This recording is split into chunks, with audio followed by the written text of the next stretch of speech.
away from Florida. Leanne's joining us there, or from them. Leanne is just asking if this rotten meat, the rancid meat, if this makes them sick or ill, and then asking if they digest it differently. I presume you mean differently from humans, very differently from us. They've got a very different, not just digestive system, but also metabolism and the whole way of digesting food and how they sort of use energy over the next few days is very different from ours. But no, it doesn't make them sick. This is what they eat, and they will eat it no matter how rotten it is. I've seen lions midsummer on elephant carcasses for 2 weeks.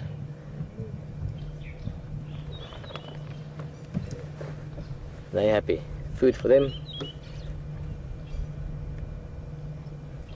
But Leanne put it this way, as I mentioned earlier, the buffalo smell here is one.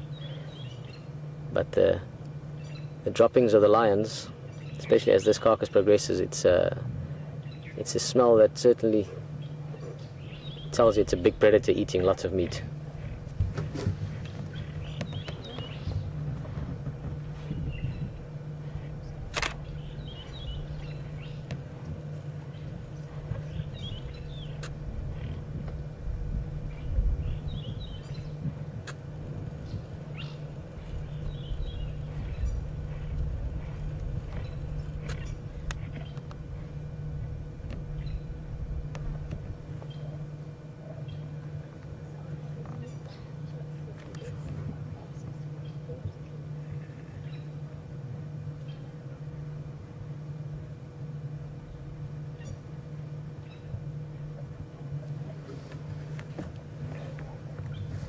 Well guys, just to give you an idea of sort of the wider setting of things, we are in a dip here. So at the moment the car is standing at about a 30-degree angle, sort of pointing downwards.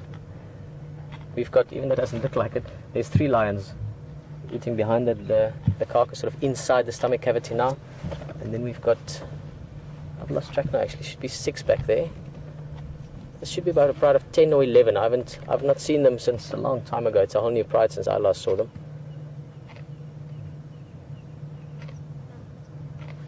But they should be, the last information I had on them before coming out, it was 11 in total. But so far I've definitely seen 9 of them.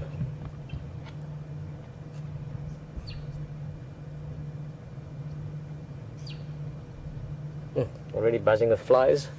This will just become more and more so.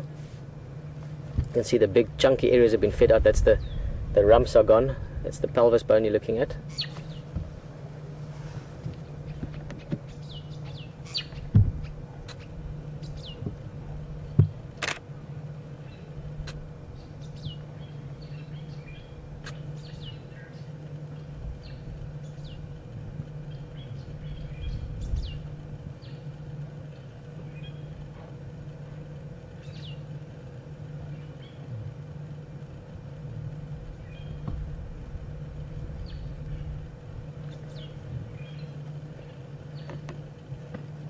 They're licking the meat as well.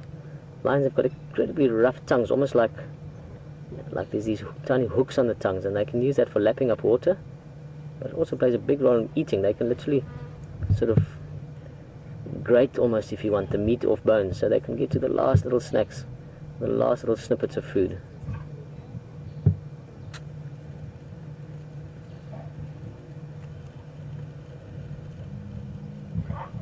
Oh, there's a bit of tension again. You can just hear that low, and then the little cubs being submissive from the sound of it.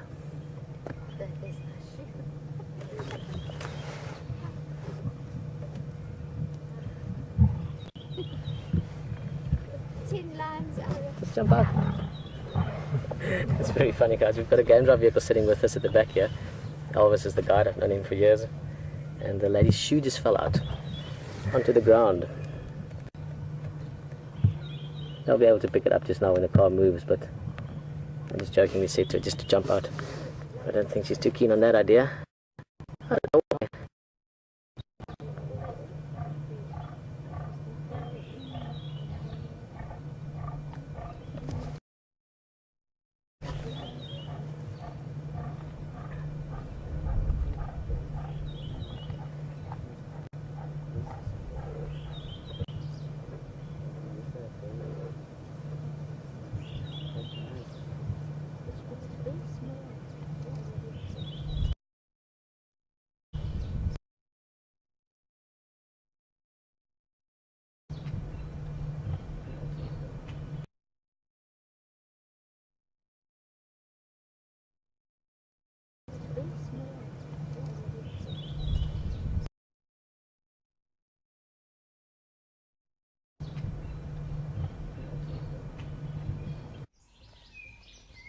Start and end your day on safari.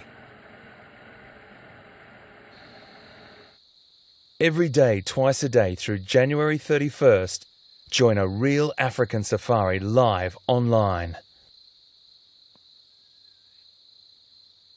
Come face to face with lions,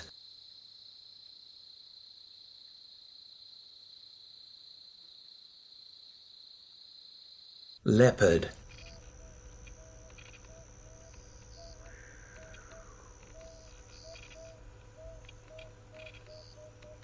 cheetah,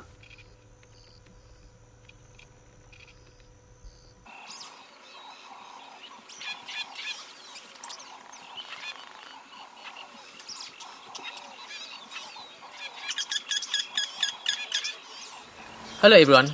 Being out in the bush and being out there live has its technical challenges. We're experiencing some of that now and are working on it as fast as possible to get it sorted and get you back in the vehicle with us.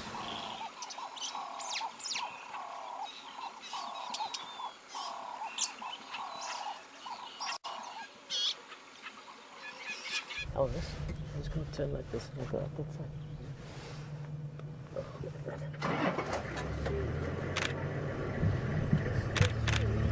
I'll get your shoe for you, don't worry, when I turn I'll pick it up for you. Alright.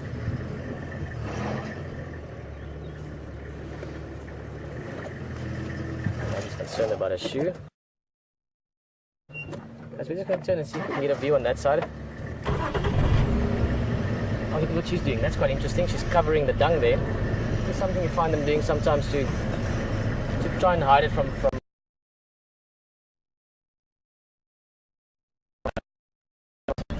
that would in turn attract their attention.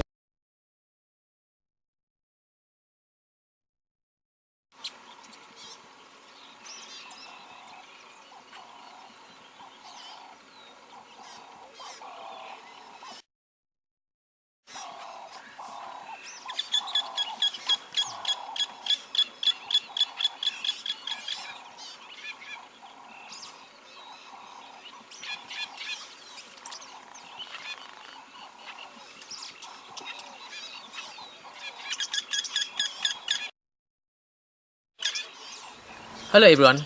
Being out in the bush and being out there live has its technical challenges. We're experiencing some of that now and are working on it as fast as possible to get it sorted and get you back in the vehicle with us.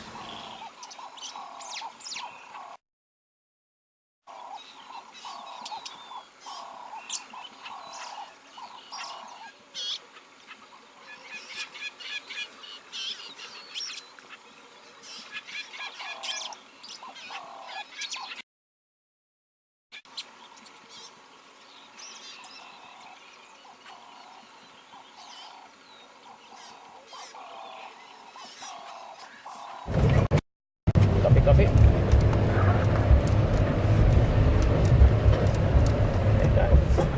little bit tricky. We are right in a dip, or as we call it, a drainage line.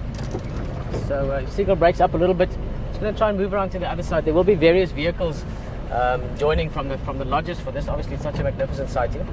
Let's try to see if we can get a view on the other side of places. Maybe a little bit trickier to get into, but should be a fantastic view though. I was just seeing that spot to sit there.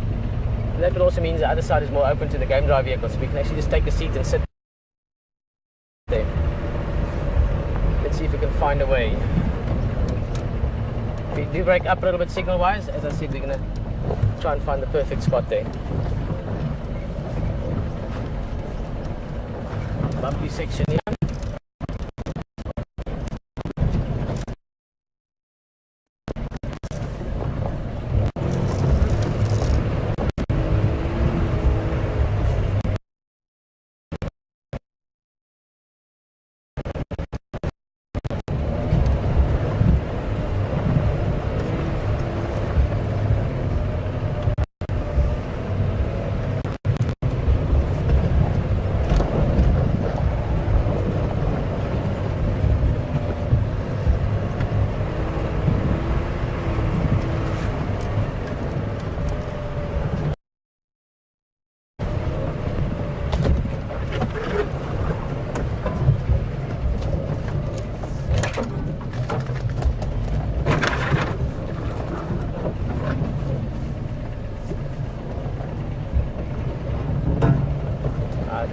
find that spot I was thinking about. I hope so. Just this one tricky bit to get in there.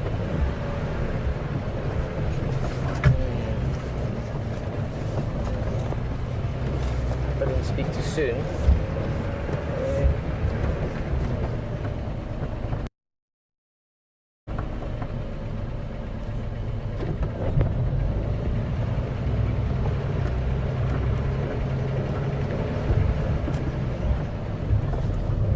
Main problem is just that broken branches. That was from an elephant that broke that branch over, and that is a hookthorn, which has got, as the name suggests, hookthorns on it.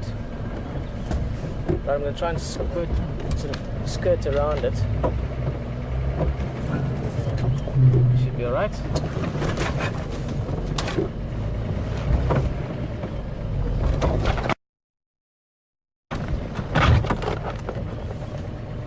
I should get my stick on the car again. If you push that away.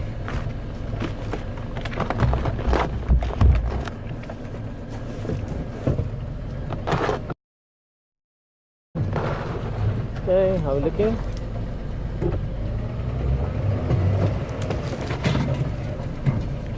Right, we are through. There's a stink bug in that tree as well. I can smell it strongly now. A little insect that squirts out this interesting smell. Oh, I think this will be the view. Let's have signal holes, because we can right in the dip. We'll have to give a look at that. But ooh, I can tell you about the odor from here. The smell is quite strong.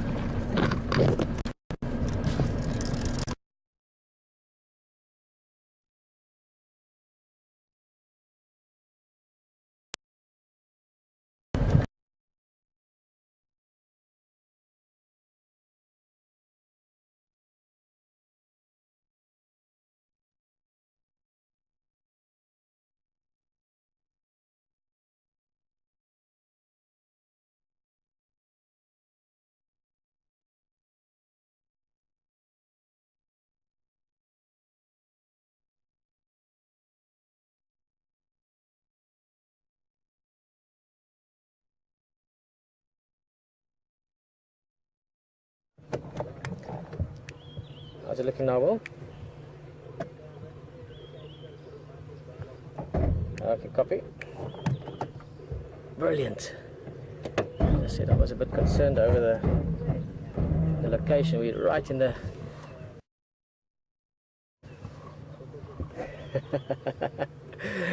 Perfect. Will just telling us from the control room there, you mustn't move an inch, don't move a muscle. We managed to get good signal out of here. The only downside to this, I guess, is the smell. Oof, yeah. And I'll tell you about it. Well, two things. Firstly, it's not that bad yet because it's still nice and early morning and there's not really much of a breeze. But let's put it this way, you can certainly smell that it's summertime and this meat has been out there for more than a day.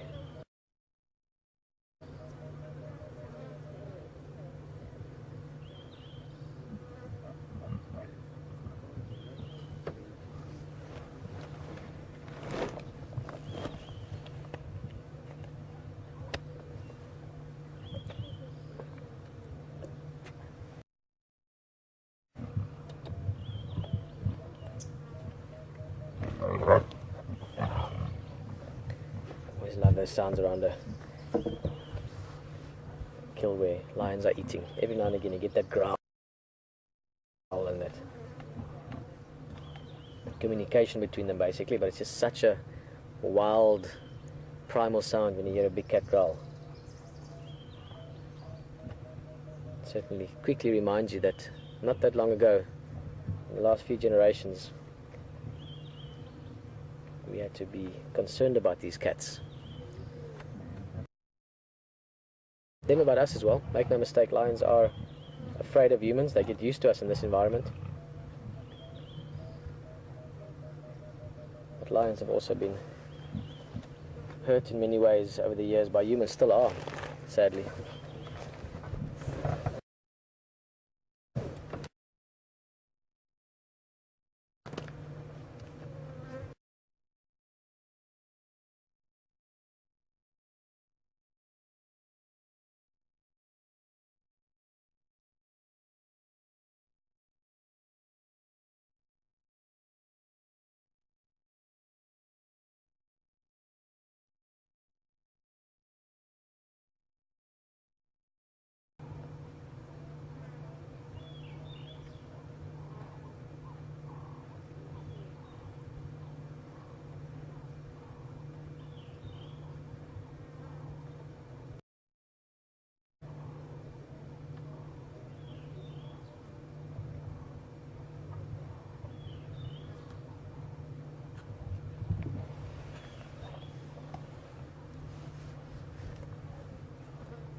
to be fair,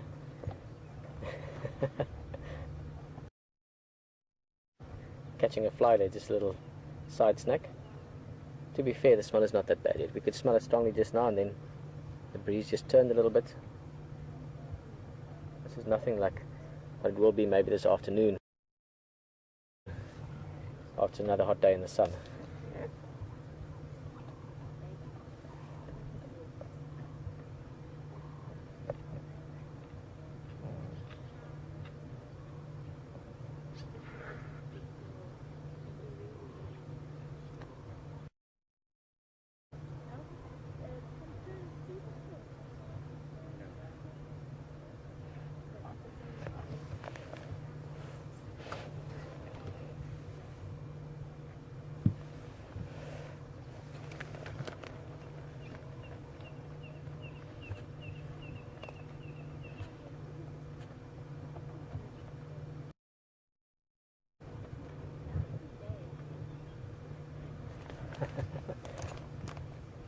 It's called falling asleep on your food.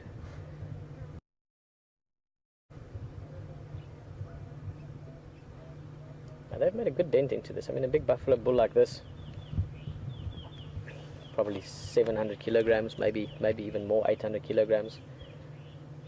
That's about 1,000, between 1,500 and 1,700, 1,800 even pounds. So it's a lot of food. Obviously, some of that is the horns and the bones that they can't eat, but a lot of meat. But in the first the first 1 or 2 feeding sessions, they gorge themselves. As I said earlier, if you think of 20% of the body weight, these lionesses are probably about 150, 180 kilograms each. So they'd be eating, let's say 30 kilograms each. That's 100 times 3, 90 kilos. Juveniles, let's say they're eating 15 kilograms each. It's also about 90, so that's about 180 kilograms, 200 kilograms of meat in the first bit.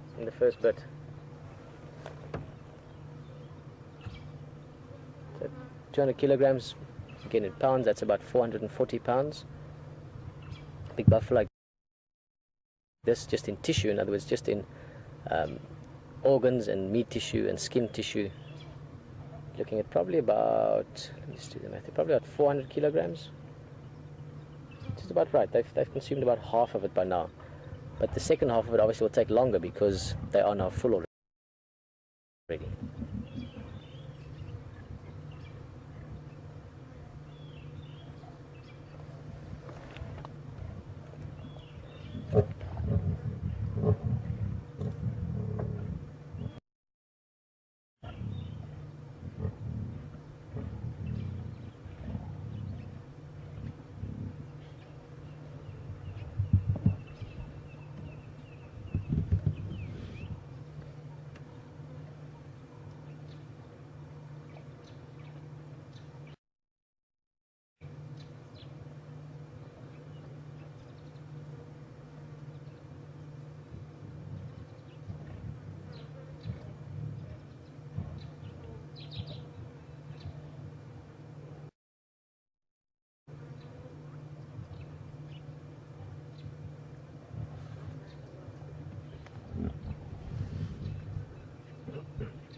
Cool breeze.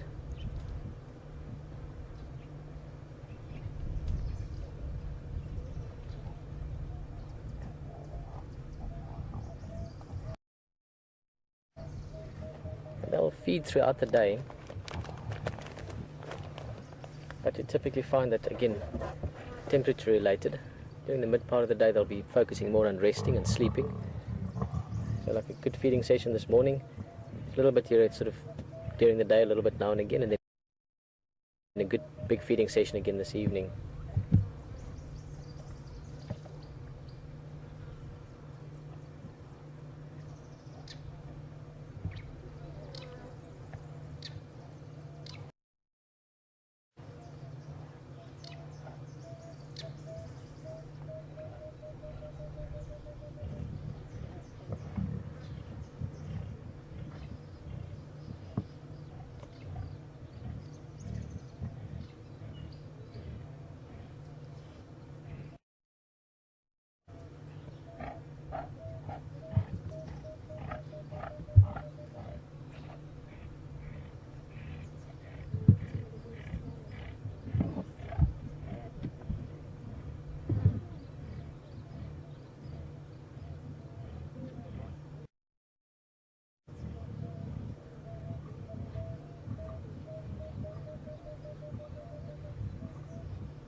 that beautiful bird call in the distance. The bird call I actually started talking about yesterday. Emerald spotted dove or green spotted dove. Very typically low-felt sound that in the background every now and again you'll hear it. It's one of the game drive vehicles moving out. It's one of the vehicles changing there. Bill is just asking, hello Bill from Canada, about diseases and if there's any diseases passed on from prey to predator. In this case, bovine TB is a problem that buffalo exist with. It's not really a problem for them generally speaking. And it's something that have migrated towards lions as well. But then again, if you do find that disease in other animals as well, baboons for instance, and it is something that you do see with some lions. I remember way back, this tiny pride that was in this area, eventually a few of them you could see the effects of TB on them. But this is all part of survival of the fittest and the sort of the survival of the strongest. It's not something that will wipe out populations in any way.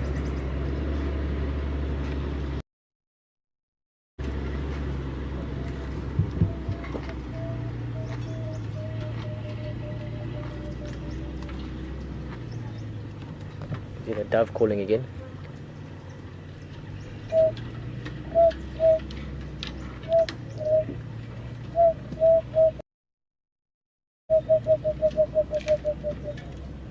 That's what they sound like. There's it going again.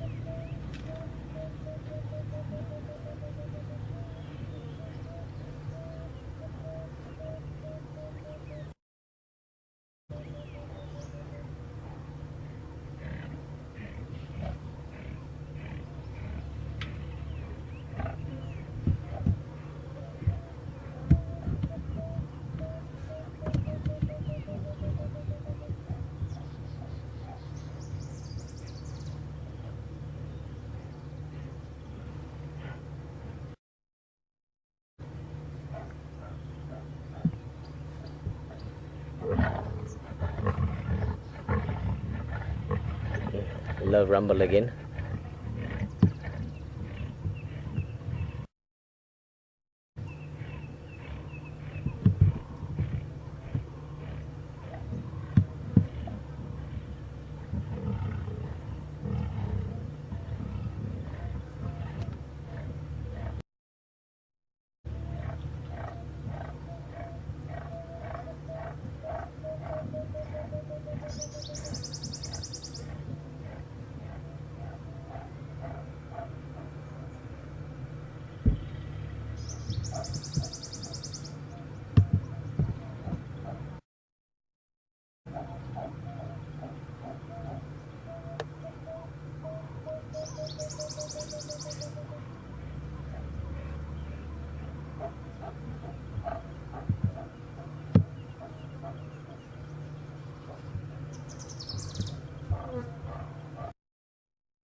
When they get up, you can just see these full bellies.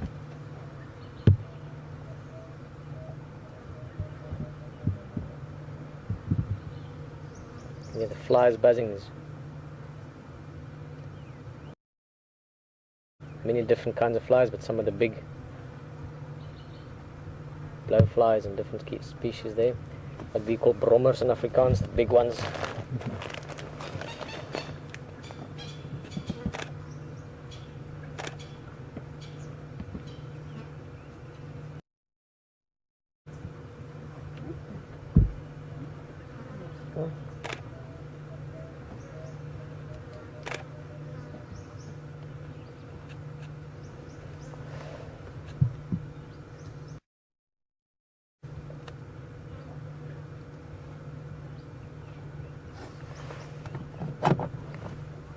I hear him for, is it Roy?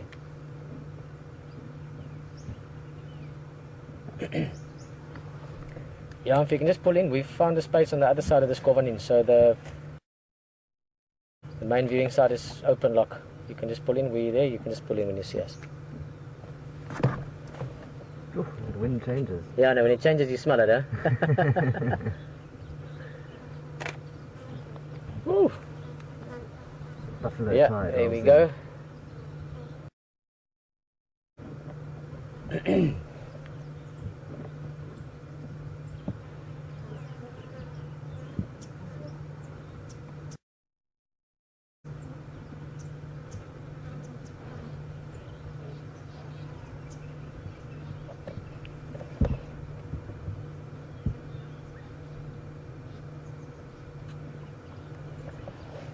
Good question, Vivian.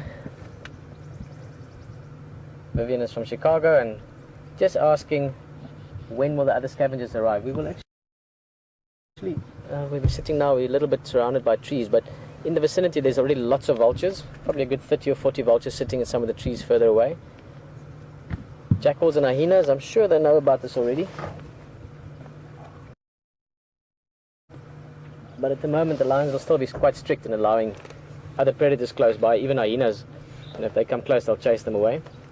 And the vultures only once the lions give them some space, so probably still a while. They're aware of it, they're around, but it's one thing to be knowing about it, it's another thing to get access to it.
It would have been quite a battle.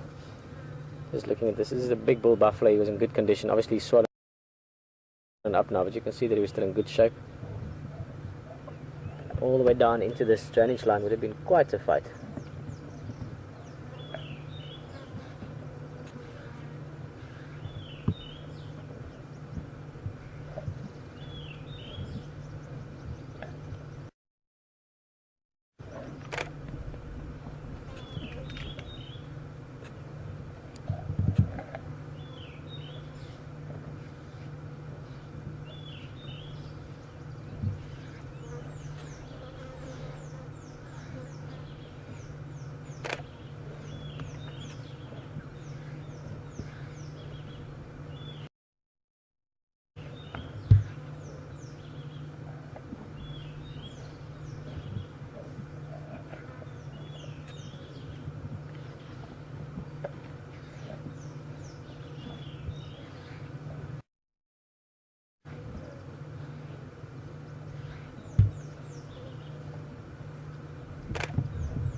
Hello, Marco. If I remember correctly, Marco's from Germany. But Marco is asking if it's anything that consumes the horns of these animals. Of buffalo, also of other animals, impala or wildebeest. The answer is nothing big. There's no mammals. No hyenas will eat the base of it. They'll eat the bones of it, but not the horns itself. Keep in mind that the horns are just like fingernails, essentially. So keratin, and nothing really eats it in the mammal world. For a second, I thought the lion's going to walk over and chew on the horn there. Don't you get insects, or more specifically insect larvae, that do?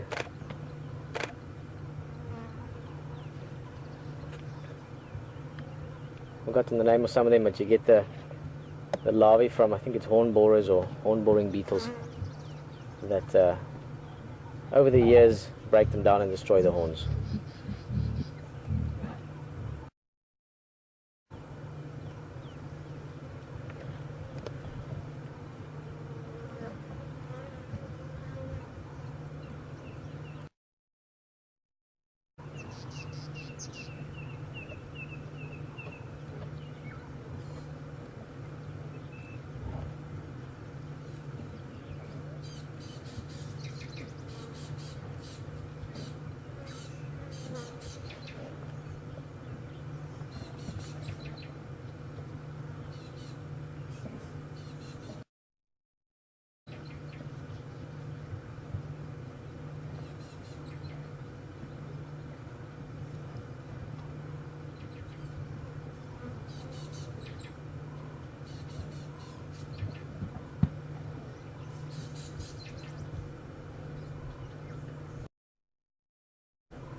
I think we're going to move along a little bit. Just listening to the guys, some of the other lions went off to drink water, so maybe we can catch them coming back, see them walking a bit if it's possible. The area where they went to drink is actually in some of the bordering areas, so we can't traverse into it. But these guys are going to be eating along. I want to go look around a little bit while it's still cool. Later in the drive we come back past here, and I'm sure Hayden would also love to come see these cats again. They found them yesterday. Great spotting from VM. That was on camera with him. And I know HD was in great moods last night. We all were, after such awesome lions. So we will see more of these cats this morning still. Definitely this afternoon, most likely tomorrow as well. So we'll really get to know them and sort of follow this story to its conclusion of this big buffalo kill. We might be breaking up a little bit, so we'll try our best to move out of here sort of slowly, but you might go to HD, drive around with him for a bit, see what he's up to this morning, and then we'll just see what the rest of the day brings. It's still early, just after 7 here in South Africa, so we've still got about 2 hours of game drive left. So okay, so yeah, lots to look forward to.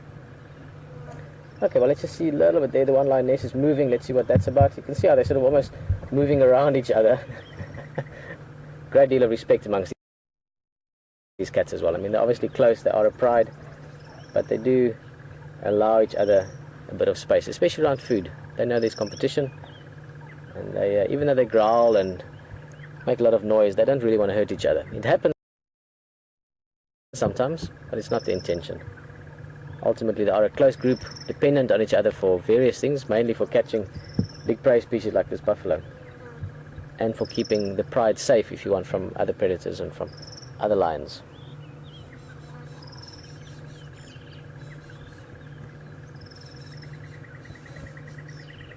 Lovely bird sounds. You can hear that chee chee chee chee. It's a little testicular, crested barbet, that sort of in the back.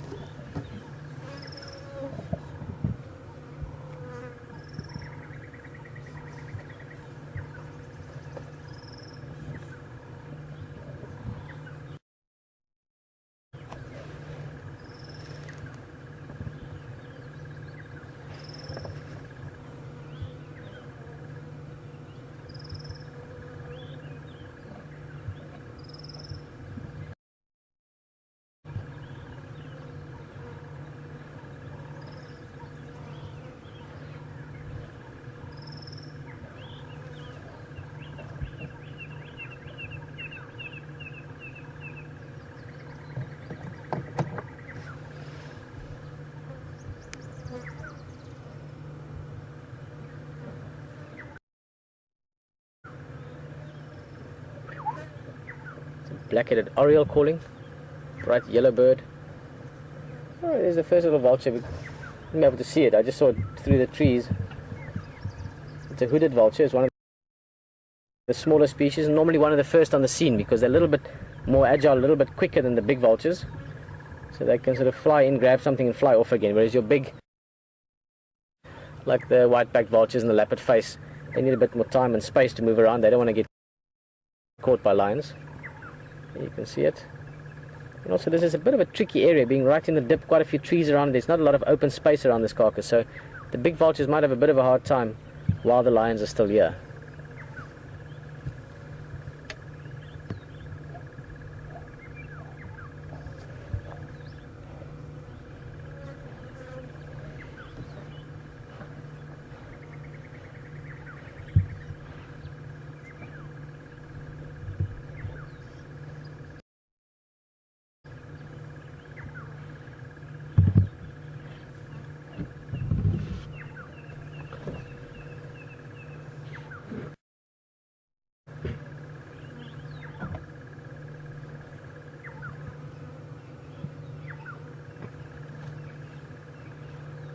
You're really getting in there now.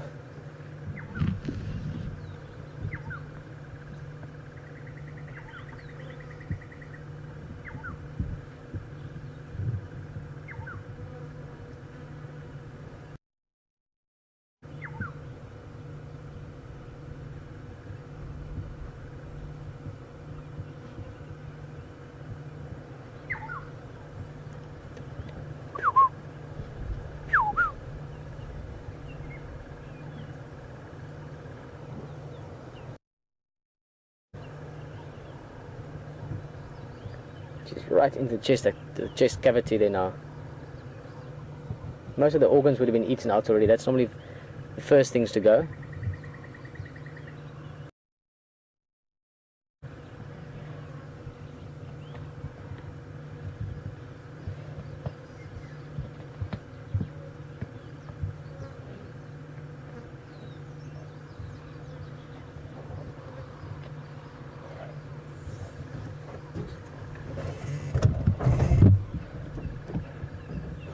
And slowly move back up.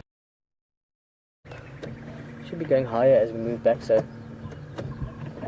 perhaps you can stay with us. I'm going to try and catch those other lions if they are still walking along the road from drinking. That would be awesome to see. Oh, sorry.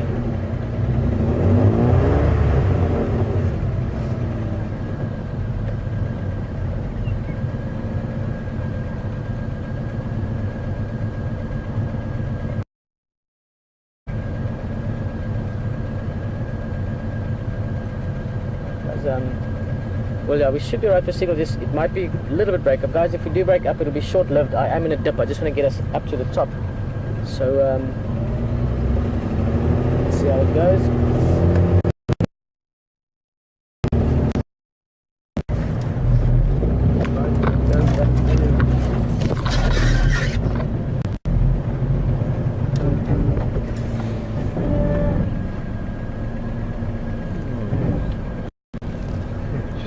Out of it. Let's get our backside in there.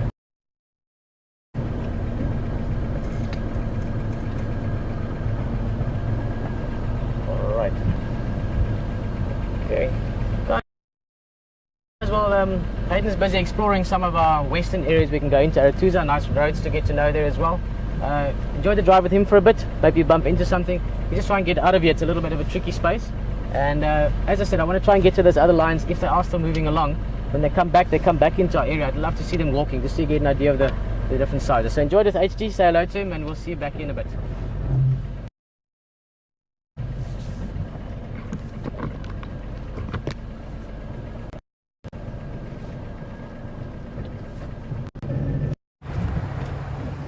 Hi folks, I hear you've been having some great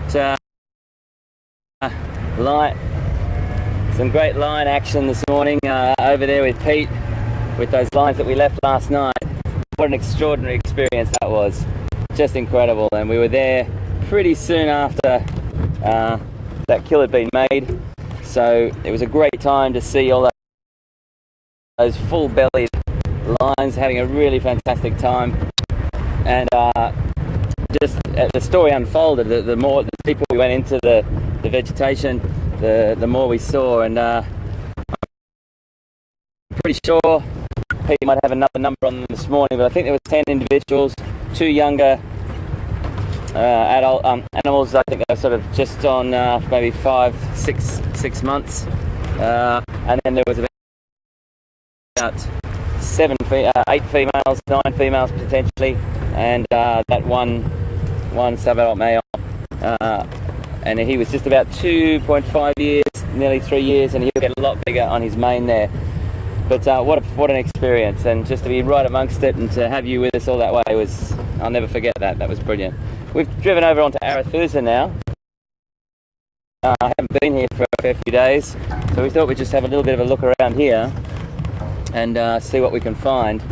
We've just driven right around Djuma. We came across a few, beautiful giraffe and things over there, which we might go back and have a look at as well. But I just wanted to have a little bit of a look around Arathusa now and see what we come up with. Now, a couple of things I wanted to mention.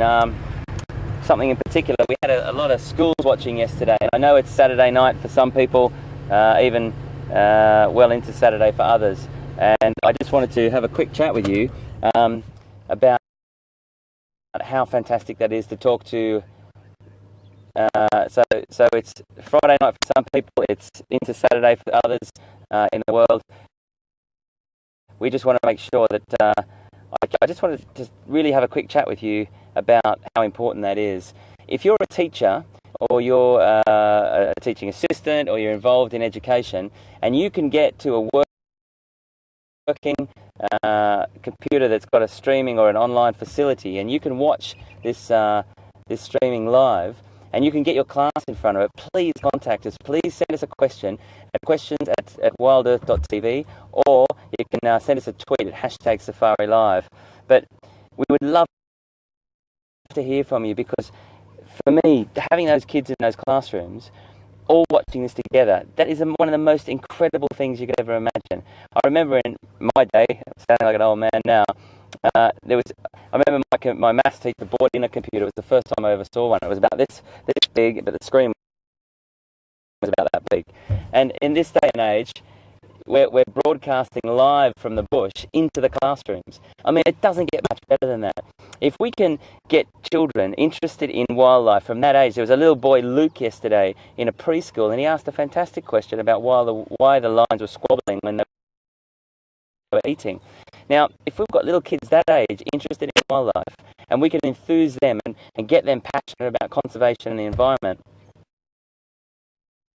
and protecting habitats, we're on a win-win all the way. Not only are they learning through technology, but we're learning about the environment and in empowering them to actually make change for these magnificent habitats. Now, I know you've probably heard it all before, and it might sound a little bit cheesy here and there, but I am really sincere about this. This is an incredibly important thing.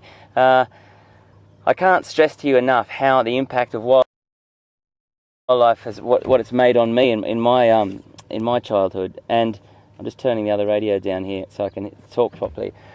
But with technology now and reaching out to young people all over the world in those classrooms, you just do not know how we can change the trajectory of a child's life. Sorry, that was a bit of a mouthful, but changing the trajectory of a child's future through wildlife and through conservation could be huge. They might be doing something at school, whatever age they're at, and they're like, oh, I'm not really interested in this, I'm not really interested in this. But this might actually stimulate them to be interested in so much more. So I suppose what I'm trying to say is, if you're a teacher or you're a teaching assistant or you're involved in education anywhere in the world, anywhere, and you can get to an online computer and you can get your students in front of this, please contact us seriously at questions@wildearth.tv or #SafariLive, and we will try to get it to as many schools as we can to say hi, answer a question, and connect you with you live from the South African bush. Sorry, I just love it. I love teaching kids, and I love if we can empower them with knowledge from here. Right, let's have a little bit of a scooter around here and see what we can find. It's a little bit, I'm a bit unfamiliar with the roads, but I've got my great bit of technology with me as well on an app that allows me to do live tracking around here, and we'll just have a squeeze and see what we can see. It's an interesting area. There's a lot of action going on over at Djuma, but I think I'm always on the hunt for a leopard, and I've got my eyes in the sky as well, VM behind me, so we'll see what we can do. Let's go.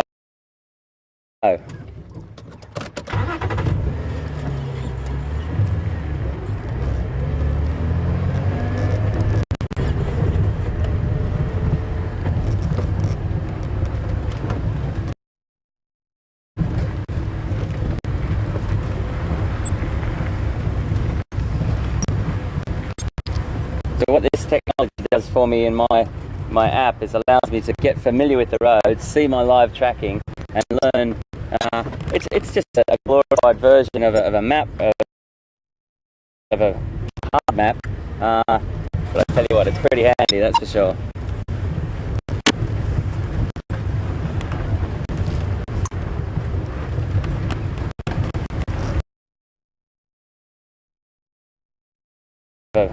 Hard map, but I tell you what, it's pretty handy, that's for sure.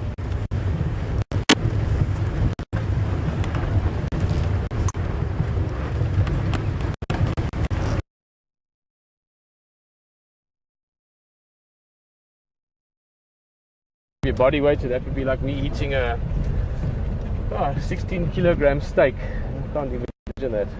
16 kilogram steak. I can't even imagine that. Oh no, they're not walking, they're just sitting down in the bush there. But when they're that full, if you look at them from the front, you can sort of have a little head with a belly sticking out the back of it.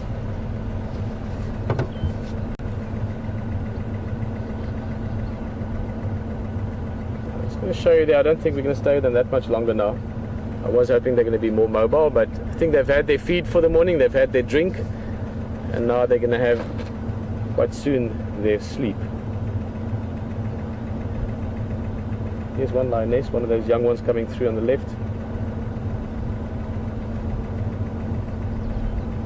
Oh, such beautiful cats.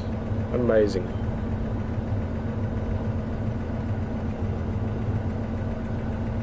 Also the only cat that has truly developed a intricate and large-scale social structure, or not social structure, social living conditions. I mean, all animals have social structures, even solitary ones, but what I mean is they really have evolved to live in large groups. Two big benefits for that. One we can see today, the ability to catch big prey. Although that is not really the main benefit, people tend to think that, but come on, if you're one animal and you catch something, you've got all that food to yourself. If you're 10 animals, you've got to share it. So there is the benefit of hunting bigger prey, but it is also a necessity. The other benefit is to control or to dominate areas, in other words, to have territory, which then gives you access to resources. And to be at the proverbial top of the food chain, as old Pumbaa said. Or Timon, I forgot which one said that. But it really is that. I mean, they can dominate at the top of the predator list. So they can dominate hyena, they can dominate wild dog, leopard, everything that could be a potential threat to them. So there is that benefit as well. And that would only be because of groups. Similar to hyenas. Hyenas have that in their social structure as well. Well, they're moving off there. I think as the morning goes on, I hope HT has time to head over here later in the morning, see what they're up to then. I think we're going to head over towards Buffelshoek Dam area, see what else we might find. Well done, VM. That was a brilliant spot to have seen them yesterday.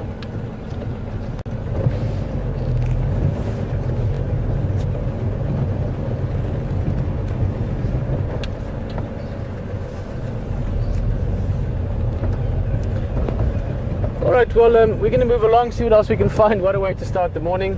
HT's driving around, looking around, so join him a bit. Always the nice thing with that is you could find anything at any stage. So hopefully there's a bit of a surprise along the way, and we'll speak to you a bit later.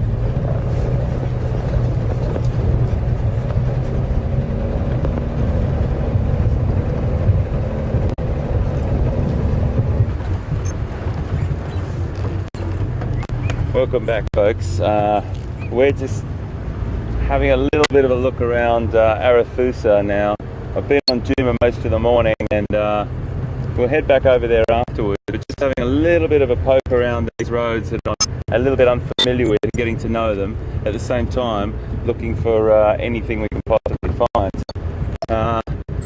Again, I just stress how incredible that, how I feel about that encounter last night, and VM as well. Now, we had a lot of tweets about, there was a few people asking about VM's name, and I might stop to say this so I say it nice and clearly. When I'm in the heat of the moment, I might call him Liam, VM, or any other name for that matter, because of the excitement factor going through. But VM's name is spelled W-I-U-M. Many people did know that, others didn't. And in Afrikaans, the W is pronounced as a V, so it's VM. I call him my eyes in the sky, and you're welcome to call him that too. And he's a great, we're a team, and that's the most important thing. And it's just great to have. VM's a little bit more elevated than me, sitting up on a bench on a platform, so he's got another sort of bird's eye view here. That's why I call him the eyes in the sky, because he can just see over the top a little bit more than me, and it really does help. It's fantastic to have two sets of eyes on the vehicle, and it paid off last night, that's for sure. But I have to tell you a little funny story. VM did say yesterday, and I think I mentioned this, he said, oh yeah, I sort of prefer lions than leopards. He said, I still love leopards, but you know, if I had my choice of cat, it's the lion. And he said, just before we went out, he said, let's go and find some Panthera Leo. And I just found it really weird that we came across. So today I've asked him for all different types of animals. So really, really good stuff. And they're going to be around for a fair few days down there. Lovely little impala youngster there. He's only tiny. There's a couple. I'll just move through for you, mate, just so you can probably get a little bit better of a picture. They're running off now. They're running off behind their mums. We'll see loads more of those. And we already have seen loads, but they're just dropping at the moment. They're lambing all over the place. Wildebeest as well. Yesterday, unfortunately, we weren't running live on air then, but we saw a warthog with piglets about this big. It was extraordinary how tiny they were. So we'll see loads of little ones.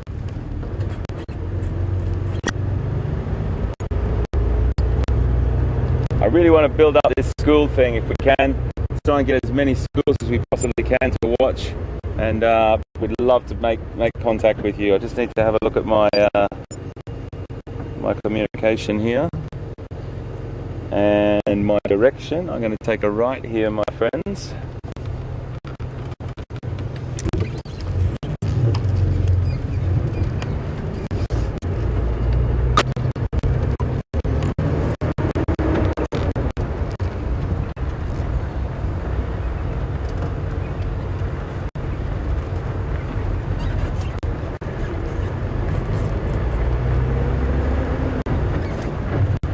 Isn't that wonderful?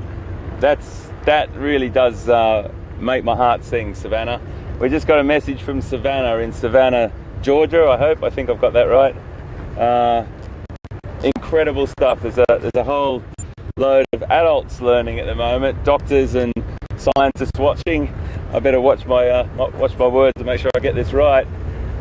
Thanks so much for watching, guys, and how wonderful to connect with you. I don't think I can stress enough on that as well, that learning never stops. Adult learning is a huge part of our life, and to continue your learning all the way through your life in any way, shape or form is such a brilliant thing. But so hi to you guys from Sabi Sands. It's fantastic, and thank you so much for the tweet and watching. Let's find you some critters.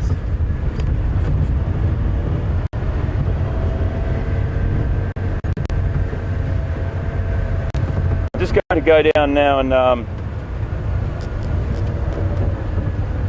traverse this area straight on, and we're going to just go down next to the airstrip. It's a nice open area, lots of plains animals or hoofed animals hang out there normally, Last time I was down here, we saw a herd of about 300 buffalo breeding, well, different clans of buffalo. They're all joining up into a movable herd, or what I like to call the Buffalo Nation. And those herds never actually form the same really ever again. They're different clans, and they're different mixtures of clans that all come together and have an incredible social experience. They're so social, buffalo. I just can't watch them enough. So I'm just moving along here. I just want to see exactly where I am.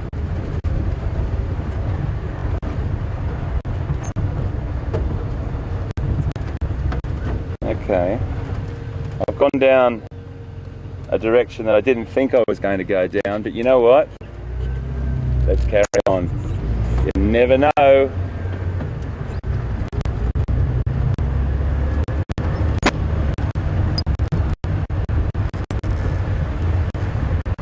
We had a barbecue last night. A lot of the guides and some of the managers of the reserves. It was such a beautiful evening. It was an incredibly clear sky. So many stars, I couldn't even tell you how it looked. The night sky was just speckled and with beautiful, beautiful stars. And we had some great food over just off quarantine, that area that we traverse a lot last night. Everyone had a big chat and got to know each other more and shared some stories and shared some knowledge about the areas, and it does make you feel great. There's such an incredible team on these two reserves. The guides, the management, the staff, all the people that help, you know, right from all the housekeeping staff, all the guides, all the management, just incredible people and so welcoming to us. It makes a huge difference when you're on these locations and you're welcomed, and you're welcomed with open arms, and they can't do enough to assist you in any way, shape or form. It's a bit, I have to say, it's a bit typical really of the South African hospitality. It's just incredible. South African hospitality is some of the best in the world I've ever experienced. So if ever you do come down these parts, you can be rest assured you'll get extraordinary service and hospitality, and it's sincere as well, very sincere. They don't just put it on for show. It's proper South African hospitality.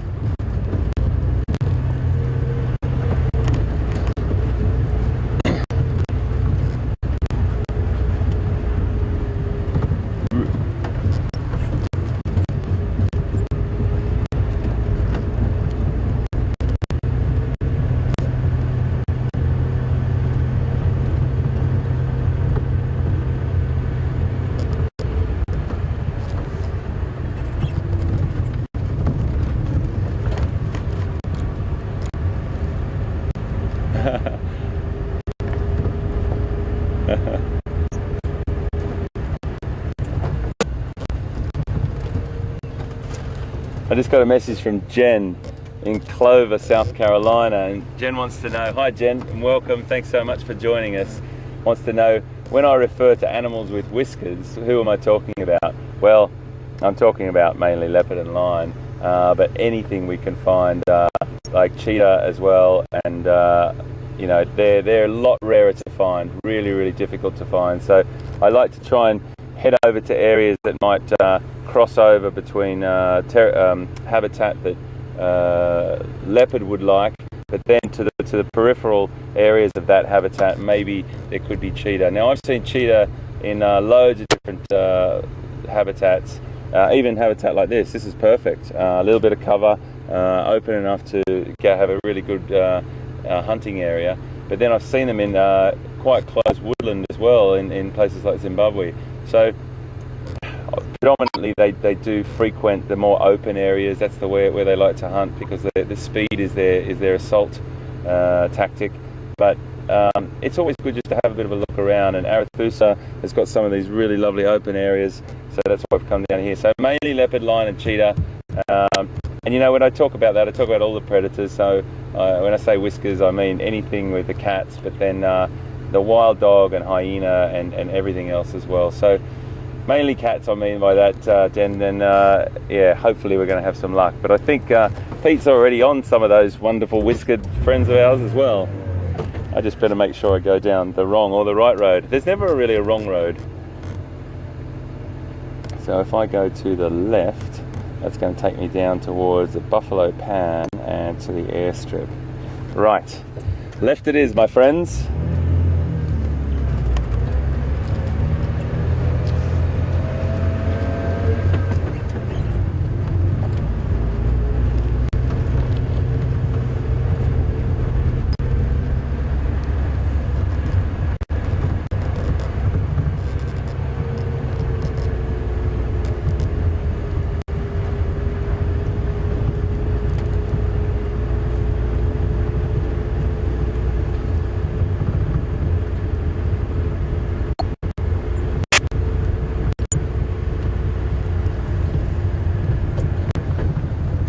Just got a lovely question from Virginia in Kentucky. Hi Virginia, and welcome on board as well.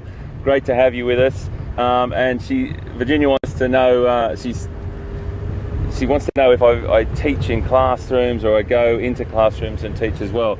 Well, I'll share a little bit of information with you, Virginia, and everyone else. So I've sort of got 3 hats these days, well maybe 4 hats. Husband and dad comes first, that's for sure. But I'm based in London in the United Kingdom, and I spend a lot of time in Southern Africa and East Africa, and many other parts of the world as well. So I take people on safari, which is a fantastic thing. Very, very fortunate to do that. It's a great privilege.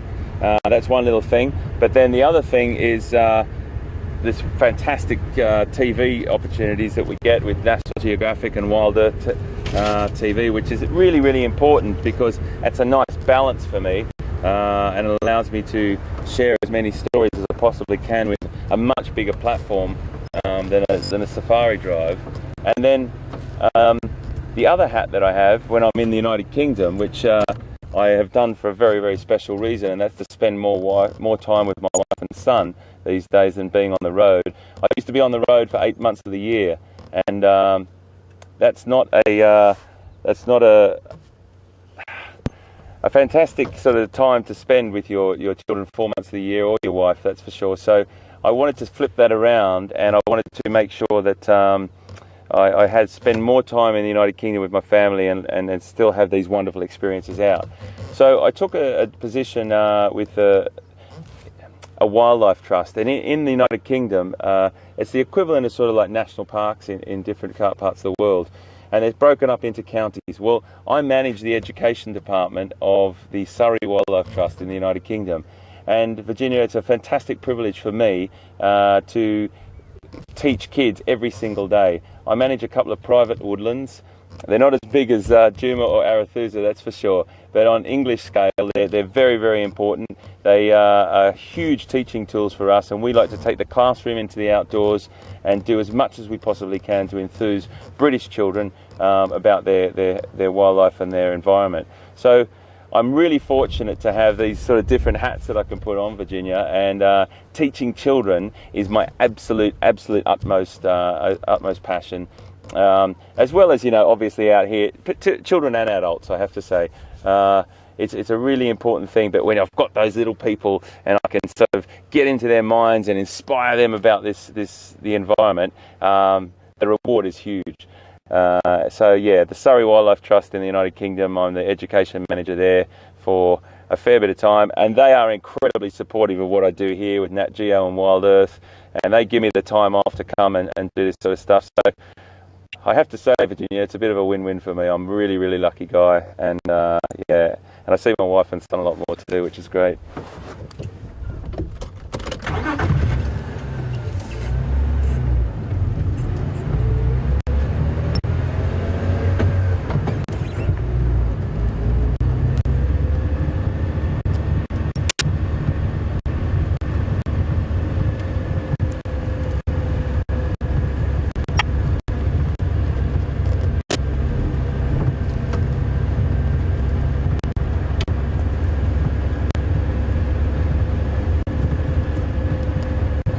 A little bit quiet around here at the moment, but that's okay. As we always know, we just drive and we chat and we We talk about habitats and wildlife, and I always see grey duiker and they're sprinting through the vegetation, so unfortunately I don't stop for them to show you, because it's just you won't see anything. We saw a couple the other night that were sort of bedded down in the evening, and if that occurs again, or if we do get one that stops, I'll definitely stop and try and show you. They're a really interesting little antelope. Duiker in Afrikaans means diver, and that's exactly what they do. They scoot through the vegetation, they dive through the vegetation. That's where they got their name. They're a beautiful, beautiful little antelope.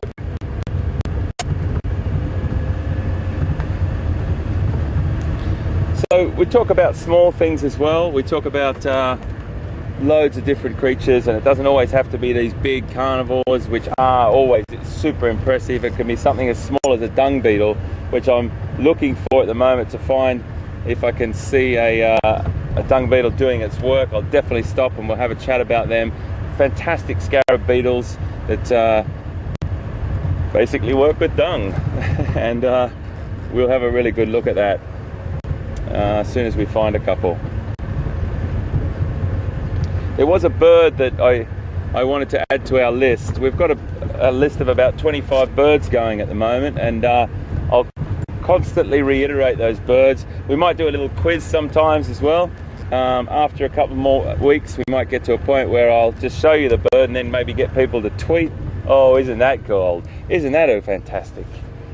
That's a fantastic little bit of humour there. We might do a little quiz on birds and get you to tweet. Oh, I know, I've still got it.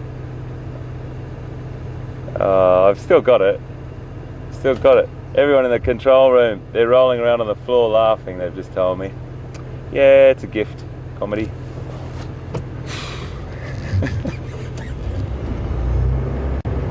Yes. All about timing, they're telling me in the control room. All about timing.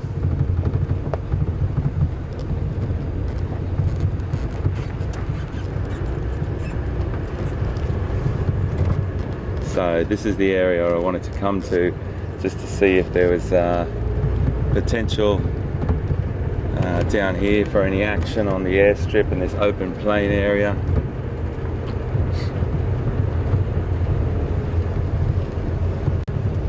So we'll just carry on along here a little bit. I might do a bit of a loop and go around.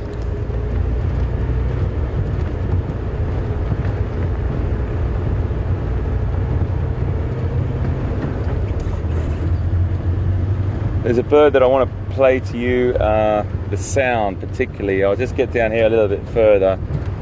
You won't hear it. I say you won't hear it. If I do hear it at night in a location when we're in that last half hour, I'll definitely stop and give you a listen. Very tricky bird to see, and again, if we see one, we'll definitely give you a look.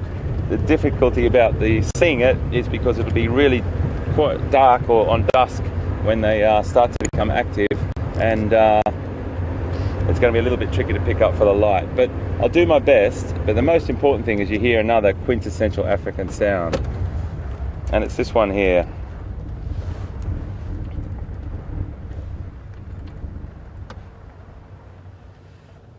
It's called the fiery-necked nightjar. Now, I'll just give you a look at the bird first, which is a really, really pretty bird. You might have a bit of a look there. I'll just get the reflection off it for you. Really pretty bird. That's what it looks like in flight, and you normally see it in flight. And amazing, amazing wing patterns and tail patterns as well.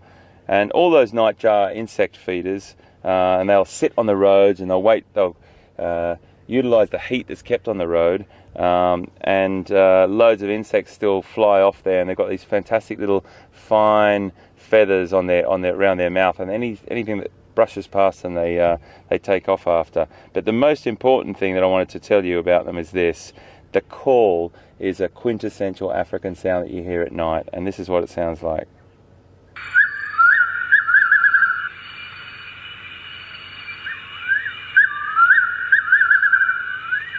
so beautiful. It's a really haunting sound, but at the same time, just so nice when you hear it in the African bush. So that's another one to add to our list, a fiery-necked nightjar.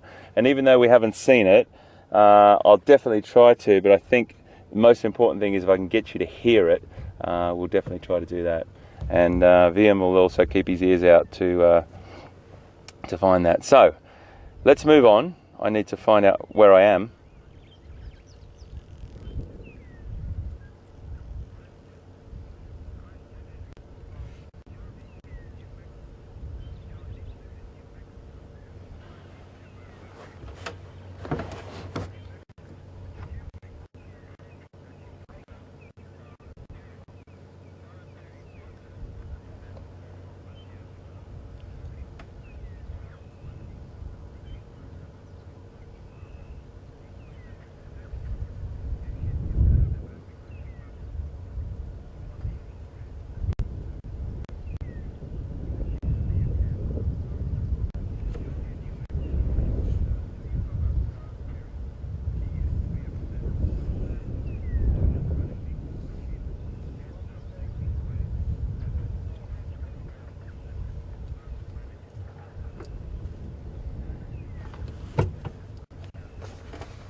I'm sorry I'm smiling, guys. I'm just listening to a long message. And okay, see if I get this right.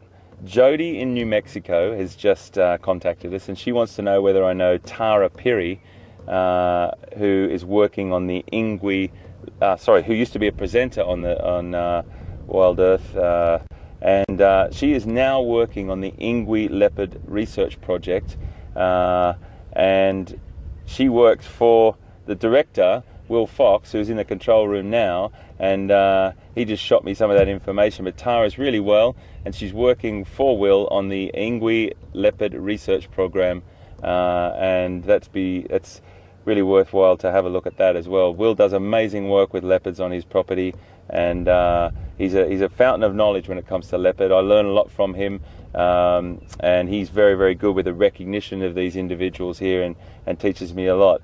As do you, because many people watching now have a great connection with a lot of the leopard that are here, and you can help me when I find ones that I'm not sure about. So Tara Perry is doing really, really well. She's working for Will on the Ingui leopard research project, and yeah, fantastic. Thank you, Jody from New Mexico. Welcome aboard. Right, so I'm just going to head along here, and this is an area that I haven't been in before, so please excuse me if I'm sort of looking down here at my my live tracking map and seeing the roads and the road names, but we're going to go right here, I think. Yeah, right here. Haven't seen a great deal along here, so we'll carry on here for about another 10-15 minutes, maybe 20, and then maybe pop back in over to Djuma and see what's going on there. I love having conversations with you guys. It's just so fantastic to know that it feels like you are there, you are right there, and the questions are brilliant, and it's really nice also when it's a bit quiet just to talk about other things and talk about things that people are interested in context with conservation and habitats and all that sort of thing. But it's just lovely to have you on board, it really is. There's a couple of youngsters, there's a couple of pregnant female impala through here, so pretty. And a couple of sub-adults as well, these ones at the back, these younger ones. They're the one that's looking directly at camera right now, just walking off. They're sort of getting on to potential breeding. There's a female, you see the size difference, an adult female right next, and a pregnant one at that. And there's loads of pregnant ones, and there's a ram just over the other side there. Those little tail wags are just like little contact sort of displays. They wag that little tail. and that's to sort of say, I'm here, I'm here. Birds do the same thing with these little tiny sounds that they make sometimes when they're in a flock and they're moving through a woodland. They'll do a little contact call. Animals like to stay in contact with each other. They like to know where each other are. And giraffes, the same thing. They like to keep each other in sight. So that's if they're a bird or a group animal, whereas solitary animals don't necessarily like to keep each other in sight, for sure. And they do actually carry that behaviour out by marking its territory or animal activity going on. Yeah, it's just, you can see a lot of impala in here, running around, sparring each other. Little picture of some of these.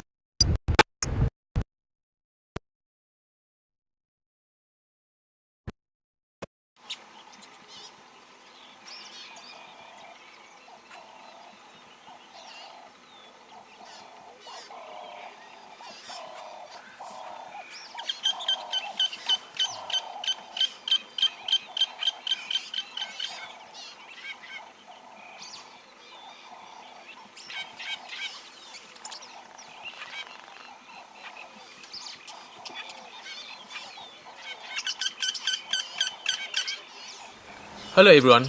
Being out in the bush and being out there live now, and are working on it as fast as possible to get it sorted and get you back on the vehicle with us.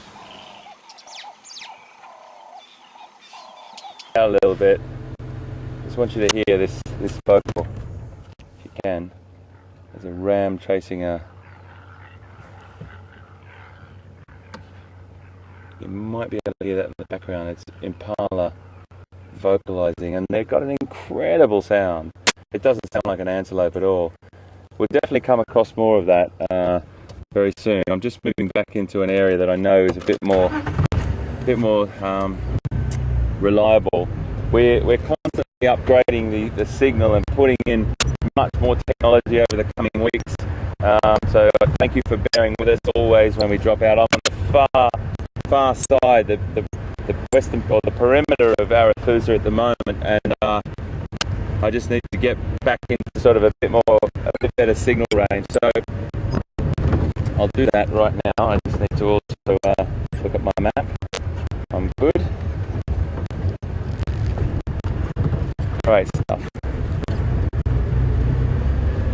So we're going to start to poke our head over back into Djuma now and see what we can find there. Little bit quiet. Weather's very, very pleasant. Still probably only about 19, 20 degrees maximum. I'd probably say it's more like 19 still. 67 Fahrenheit. And great cat weather. We've got line on Djuma, and I think we probably should spend the last hour. What do you think we might be looking for? Oh yeah, you're right. Leopard.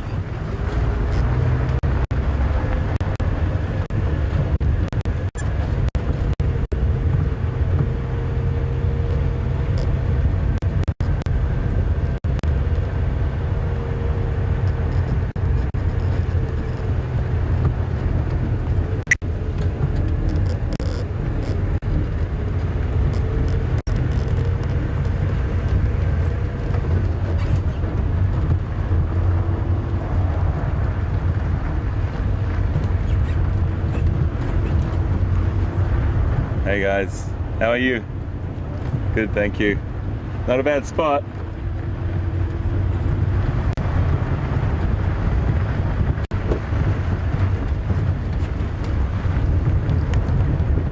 So just might get a little bit of wind down here, folks. We're on the airstrip, and if there's going to be a place that cheetah like, it's going to be right here, this open plain area. I do apologise about the wind. I'll just try and get closer to the mic for you. It's the sort of area that cheetah would definitely use and could unleash their immense speed on a prey animal. I think most of you know that cheetah use their acceleration as their tool, whereas lion are more ambush, and leopard probably ambush, but leopard have also got that incredible stalk that's second to none really.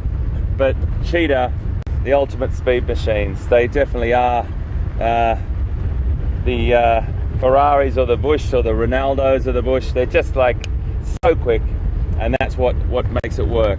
So we'll always keep our eyes out here. Much more elusive, not so many of them, but we always keep our eyes open. Definitely. I was really privileged many years ago I was driving back from a friend's place in Zimbabwe, and it was quite late at night in the afternoon. It was just on dusk, very wet. The rain had come down, and I was driving through mud that I couldn't see my tyres. I was ploughing through this mud, and I thought I was going to break down. I was by myself. Unfortunately, my handheld, my wireless radio had run out of battery, and I was in a bit of a position, so I thought I was going to be stuck out there for the night. And I was travelling along probably about this speed that I'm doing now through this mud, very slowly. And out of the left of vision, across the road, completely cleared the road, an impala. And it leapt off the road, probably maybe 15 feet across, and it jumped, and as it hit the ground on the other side, a cheetah at high speed through, bang, nailed this impala in front of my very eyes. Now, that was the most incredible. If the weather conditions hadn't been as bad, I probably would have been driving a little bit faster because I wanted to get home before dark. But if those weather conditions, so there's always a positive out of a negative, I always say. And that impala obviously was very quickly asphyxiated, and the cheetah started to eat as quickly as it possibly could. Now, cheetah are one of the cats or the cat out of the three, lion, leopard and cheetah, that will get their kills stolen from them very quickly. They don't defend their kill like a leopard, or have the ability like a leopard to take it up a tree, and they don't have the power of lions in the numbers ever pride. So they've got to consume as much as they possibly can, as quickly as they possibly can. They can sit and eat very quickly in a sitting, up to 15 kilograms, which I'll have to get control to do a conversion for me into pounds. But they can consume that meat very quickly. The beautiful thing about this story is, as I'm sitting there just like this, and luckily I did have a video camera with me. It was a real old, it wasn't HD, and it wasn't DV even. It was, I can't remember, it was like had tapes in it like this big type of thing. And it was 1994 when this happened, and I stopped and I looked, and all I had was a torch, and I just was shining the torch, a lovely sort of strong torch, but just washing off to the side. It was just dusk, and these two little cubs came out and looked around, and their mum kept on looking around. The two little cubs sat down and had a little meal with mum. Well, when I say little, they were big enough to eat meat, and starting on meat, and they sat there, the three of them, and as the three of them consumed that, they just went bang, gone out of there. And I looked around, and sure enough, hyena was straight in there, took the kill, jackals. I saw 3 predators in about 45 minutes, and it was an extraordinary experience. But you expect it when you least expect it with cheetah. They're incredibly adapted animals, and when we do, we'll talk about them on and off, because I think that, a bit of nothing wrong with a little bit of creative visualization, I'd say. Think about them and hopefully they'll come. And they're so beautifully adapted to doing what they do best, and that's high speed hunting. They're the kings of the open plain, the queens of the open plain, high speed hunting, and they're beautifully modified for it. The only cat with a sort of non-retractable and non-fully retractable claws, so those claws will still stay out even when they're just relaxed. But the reason for that is, most people probably know this as well, is they give them extreme grip at high speed when they're turning, chasing a predator, chasing a prey animal, and it allows them to get great traction, much like a footballer's studs on his shoes allows him to get great traction when he's chasing the ball or an opponent. So hugely modified, amazing modifications with the nasal cavity as well. Big nasal cavity for great air intake. That's like the air intake filter on a car, on a race car, really, to get as much air and oxygen in as it possibly can. And massive adrenal glands and fantastic lungs and heart. Oversized, it's like a supercharger in there, and I sort of compare it to that because they are like a supercar, and when you see them at high speed, it's very, very difficult to understand that acceleration in a mammal and how they do it. It's just beautiful to watch. The tail acts like a rudder. The spinal column is like a spring, and as they bound and through that speed, through that gate at high speed, it's like a spring that unleashes massive power, and then that really long flexible tail will act as a rudder as they're running at high speed as well.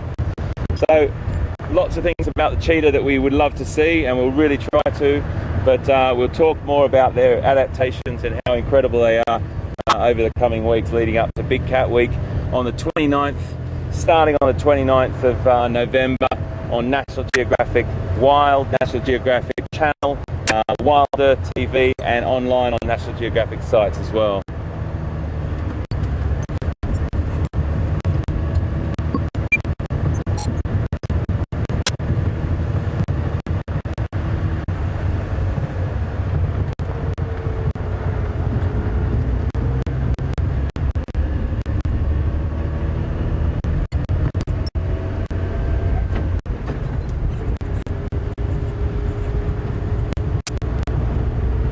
Always looking, folks, always looking. So I think Pete's going to head back over to the lines, and when he gets there we'll probably cross over to him, and I'm going to make my way over there as well. We might finish on the lines again this afternoon, this morning. I'm delirious after that experience last night with the lines. And we might finish over there together this morning on those beautiful creatures. And what I might do is just zag my way through Djuma towards those lines and get there for close of this morning's safari. But when Pete's over there, we'll definitely cross to him.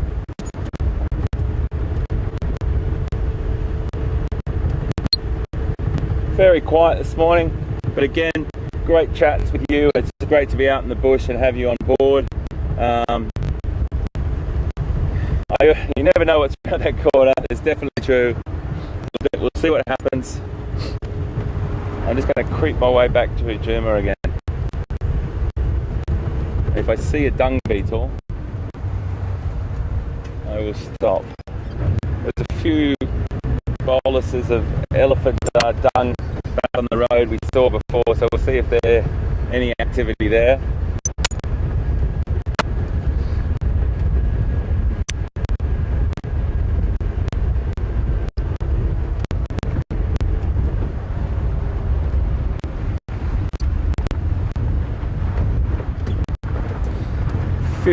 Just over 50 minutes to go. I love looking down at my watch and seeing that it's low. We've still got a fair bit of time. It really excites me because they think, oh, it's nearly over, and then, wow, we've got nearly an hour to go, and anything could happen in that time.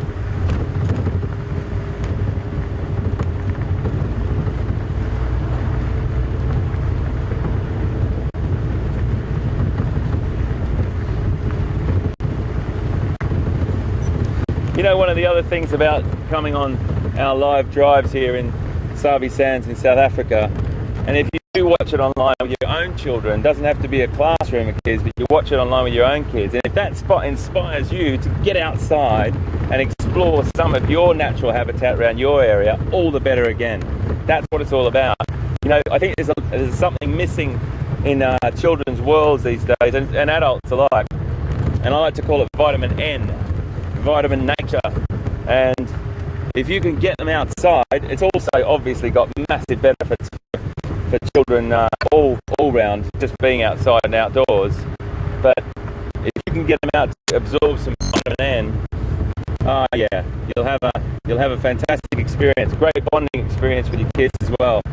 Get some apps on your phone and maybe go and look at some birds, some plants in your area, wherever you are in the world.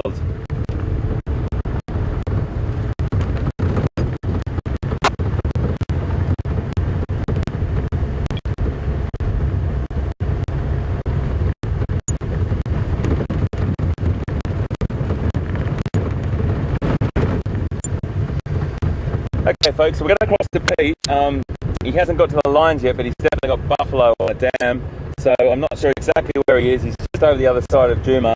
I'm going to carry on with Liam, and I are going to keep our eyes open down through this area, and if we see anything really special, we'll come back to you and we'll catch up with you soon. See you now.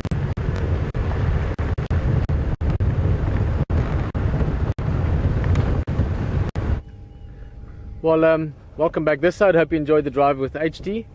And we just came past Twin Dams. Always a good waterhole to check. This time of year, any waterhole is a good waterhole to check. And we came upon this lovely scene. A couple of buffalo and one of many of my favorite birds. Just in the foreground there, beautiful, beautiful bird called a saddlebill stork.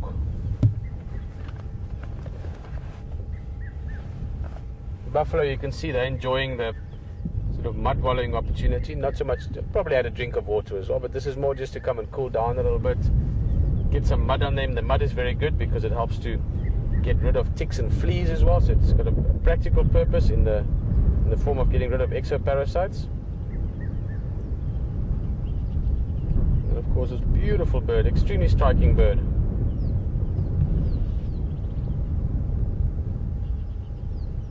Saddlebill stork.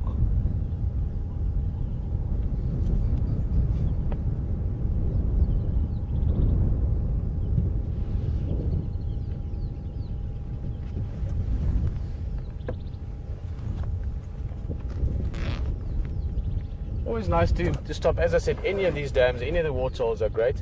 This particular one is one of my favorites. Twin Dams, it's actually funny, it's actually just one waterhole. Twin Dams used to be two dams, but then many years ago they breached the one wall just to enable to more create more free-flowing river system, and they just kept the smaller of the two dams that's fed by like a little side stream. Okay, this is a female stork with saddlebill storks. For saddlebill storks, the male and female look virtually the same, except for the eye. It's a little bit far for us to see. I'm just looking through binoculars here. But the female saddlebill stork has got a yellow sort of ring around the eye where the male doesn't.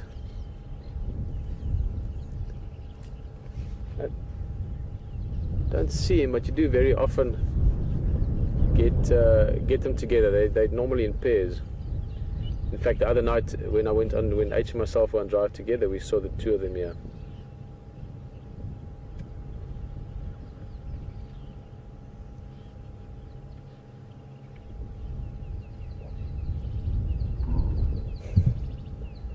Happy buffalo in the background. That's cool.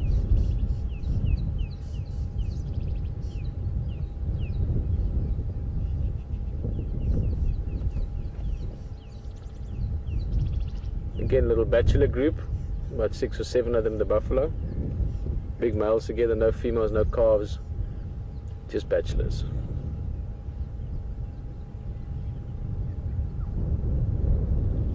Wind is picking up a bit. We felt a few drops of rain earlier. It's nothing at the moment like a big thunderstorm, but might develop into something later in the day.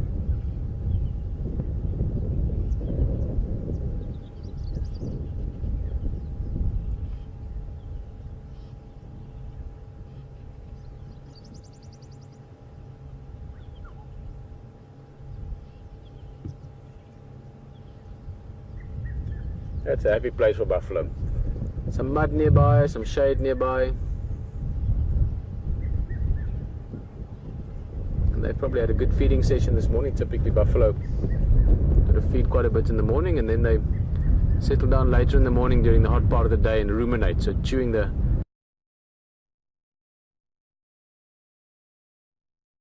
session this morning. Typically buffalo sort of feed quite a bit in the morning, and then they settle down later in the morning during the hot part of the day and ruminate. So chewing over it.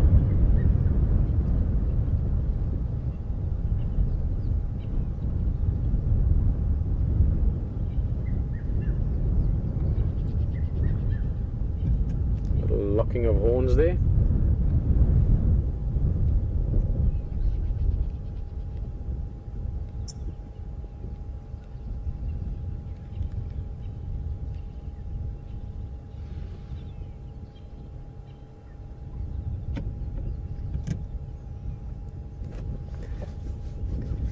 Well, Hayden is driving around the sort of the other side of this area. Well, if we could check with him on the radio, it'll be nice if we could maybe even meet up at the lines if there's enough time. Time always runs out when you're seeing fun things. But let's just see what he's up to. HD again.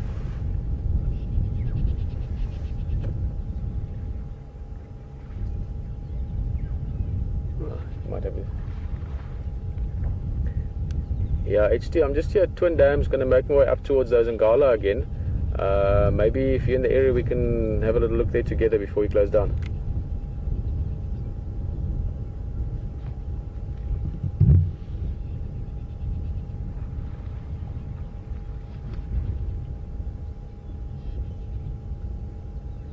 Alright, yeah, I should be there in about 20 or so.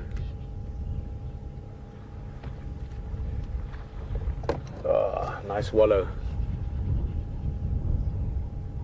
While watching these buffalo, I'm keeping my ears open as well. There's some Franklin's early alarm calling in the riverbed. Just to our right hand side there's a drainage line. And now I can hear squirrels calling as well.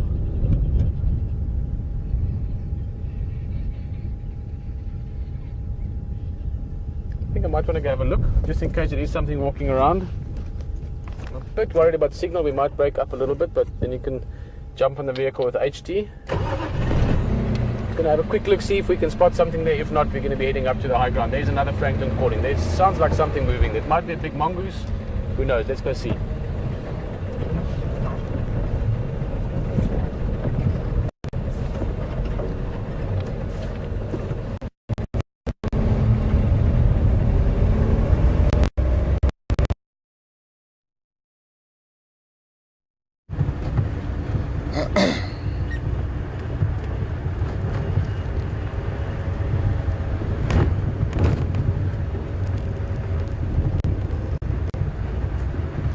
No problem, mate. Standing by. So just coming back to Treehouse Dam here, and it's where we see that young hippo, but I haven't seen him in the last few days, so he may have moved on. We don't know. Just going to have a little look.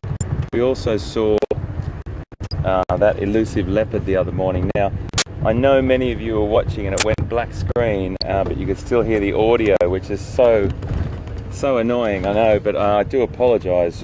We weren't aware of that. Signal was going out from here. We had pictures on our control room side. There was something that was a bit of a hiccup internationally when we were sending. But just to give you some information, we found this leopard. It was 15 minutes before. It was 8:45 our time, and we pulled up on a dam, and we really did come up to look for the hippo. But just have a look over through there. And the image will just show you where he was sitting. He was just sitting underneath that sort of shrub, that bit of vegetation just there, right there on the edge of that water. He was sitting. Now we were up on the dam wall, which is up to the left, and I just saw him out of the corner of my eye, and he was a beautiful young male, and he walked off. He didn't run. He sat and had finished his drink, and then he sort of walked off, and I came up to the end of the dam wall here, but he trotted off quite quickly. So therefore I knew that it wasn't quarantine. I knew that, well, I could tell by the size of him that it wasn't Mvula or Tingana, because they're much bigger adult leopards.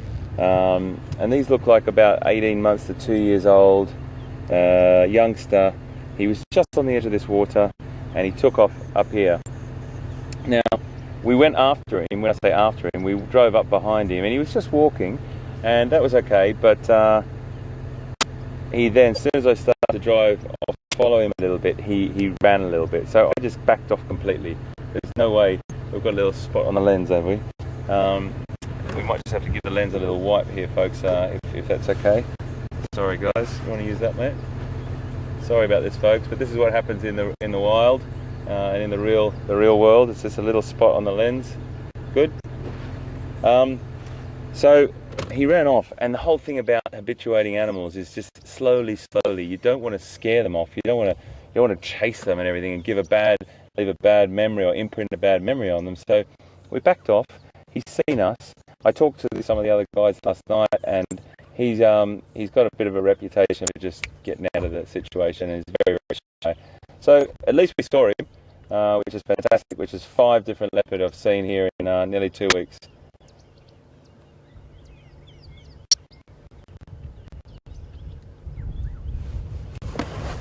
I've got some news for everyone. Just stand by. I'm going to drive along this damn wall. I'll fill you in. I'm just getting information from Peter, or actually from someone else to Peter.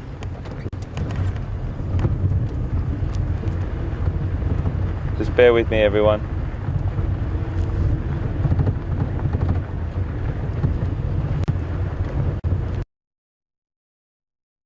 Copy.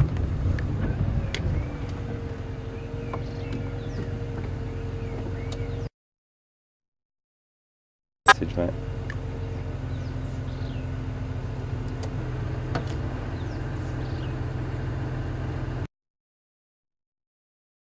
To make sure you heard.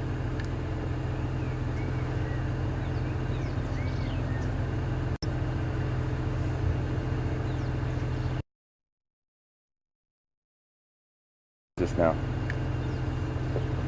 So folks, it sounds like we just got word on the radio. It sounds like the lions have made another kill right there. Okay, I'm going to try and get to better signal. Just need to get up to a better signal area for everyone here, so just bear with me, folks. The news is this: the lions have made another kill very, very close to where they're already sitting. So we're going to make our way over to that.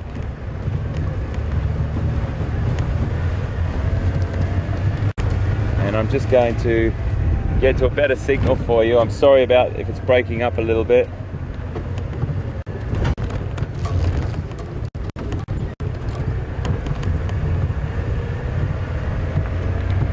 Peter's on his way over there. His signal's not fantastic at the moment, but we're going to make a plan.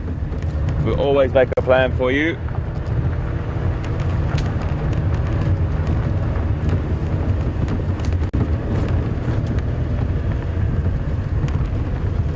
Control, do you copy? Our signal now. Okay, thank you, standing by. Okay folks, so we've got better signal. I do apologise. Just to bring you up to speed, I just heard on the radio Pippa, who is an incredible woman. She just gave us some information that the lions, there's word that the lions have actually made another kill right next to where they are sitting. I think that was a message. It was breaking up a little bit. I tried to make sure that Pete got it because he's over there ahead of me. And I think that they've taken a zebra. So those lions are a formidable force. And if I think about it, there's a potential that that situation, or that scenario, I'm just having a guess, with the amount of food. So they've taken a baby zebra, and I'm thinking to myself that why would they have done that? I would probably say that it was an opportunity that arose just as they were all lying there and digesting, because they've got a buffalo. I mean, they've got a load of food there, but there's a potential that animal presented itself in the sense that was walking past or something, and they've just taken the opportunity And who knows who killed it? It could have been one of the younger ones that's getting some practice in, and that trigger for hunting just occurs. Even if they are if they're really hungry and they're really tired, they probably wouldn't expend a lot of energy. But if it was close and the opportunity arose, go for it.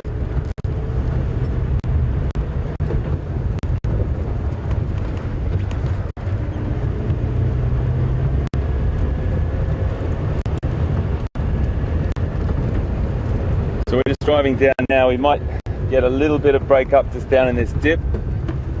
I hope not, but if we do, please bear with us. We'll be right back. I'm going to take a left and zigzag up through that road whilst Pete's on his way to that location.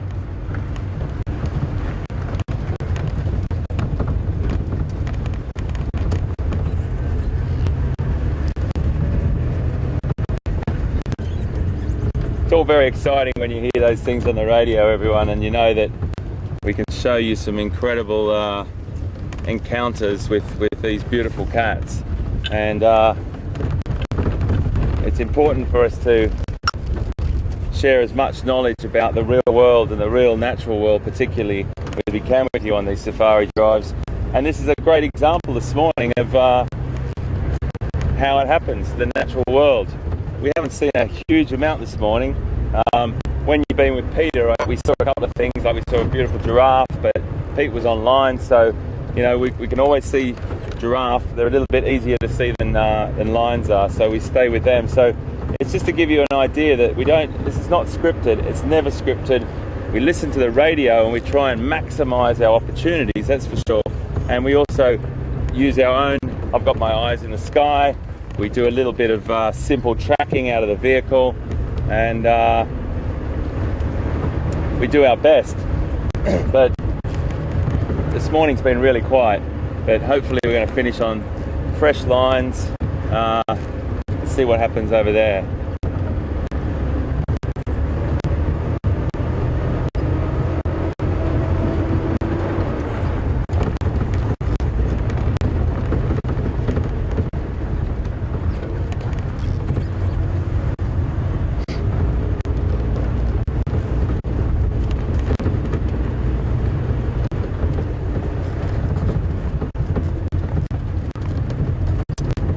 Just starting to warm up a few degrees, folks. It's not too much warmer. It's probably about 21 now.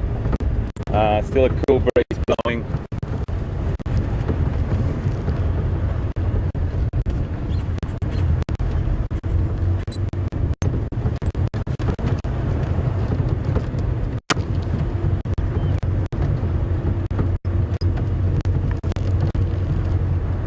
We've still got about 31, 32 minutes. So just going to head up and back over towards where Pete is.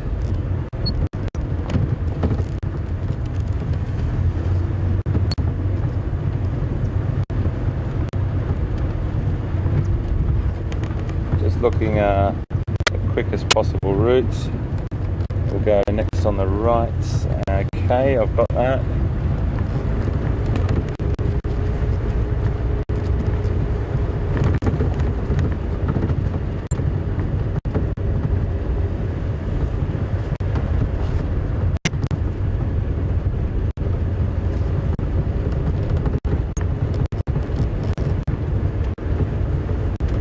Great to have lions on the reserve moving through. They might be here for days, a week, maybe more, who knows.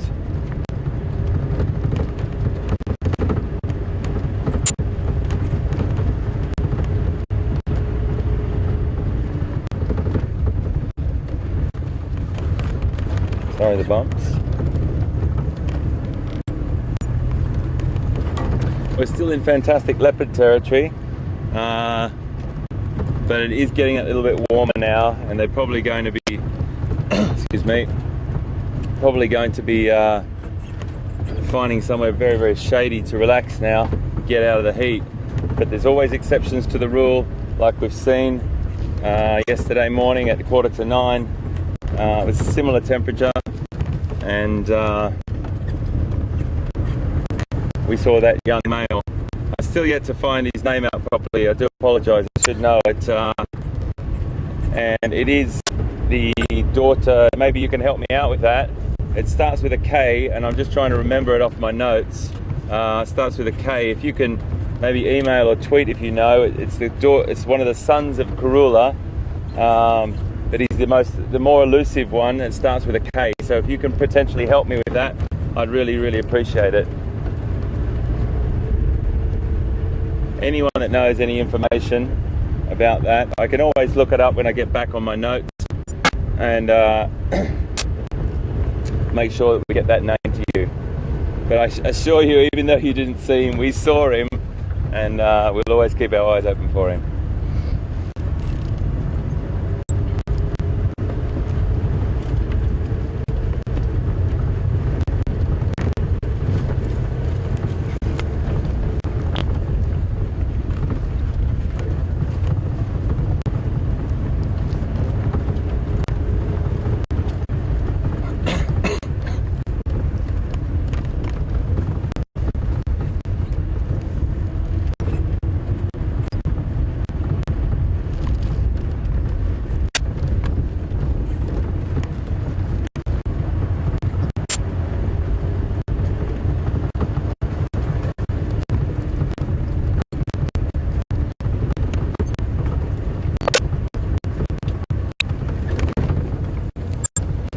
Just getting some information about this this lion kill, and there's definitely, it's confirmed.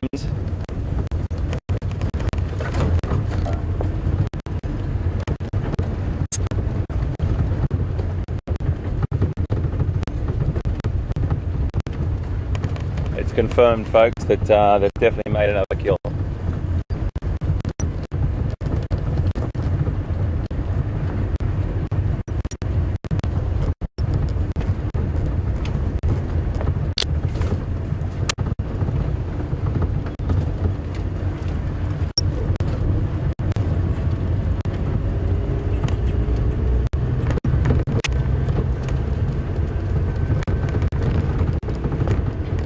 So I just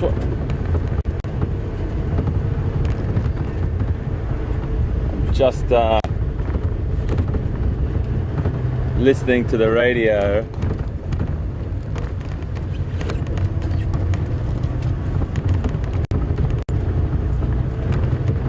I'm sorry, folks, I'm looking like I'm a bit preoccupied, but I'm listening to the radio, 2 sends of radio. I'm listening to the guides talking about the lion kill. I'm listening to our control room at the same time. It's a bit tricky, but we get there in the end. I'm going to cross to Pete now because he's approaching that area. We are about probably 5 or 10 minutes away. I'll still keep looking along some of the favourite spots, but we're going to cross to Pete. We'll see you soon.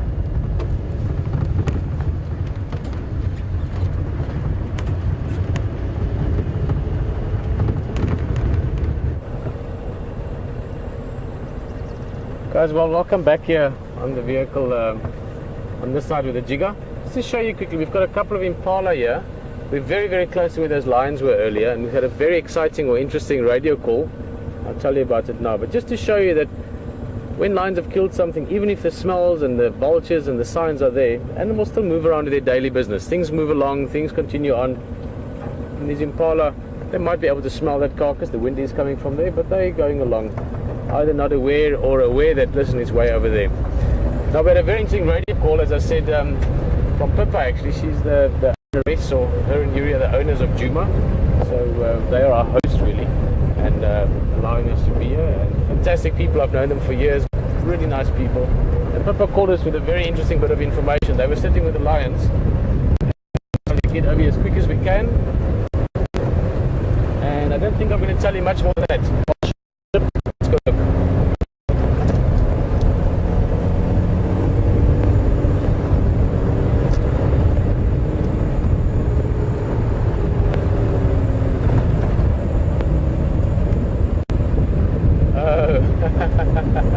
All right, thanks, Will. Okay, I think I didn't let you in the secret, so you know what to expect in that case. And nonetheless, it's going to be very interesting to see. Also teaches us something very important about predators, is that when opportunity is there, you must take it. That's exactly what happened this morning. Now, It's not the lions yet, but let's just show you what else is here. Look at what's over there. This is all in the exact surroundings now. I mean, those giraffe, in fact, I'm sure the way they're standing, they can actually see the lions. Yes, I think that is the case. I'm sure they can see the lions. That's amazing.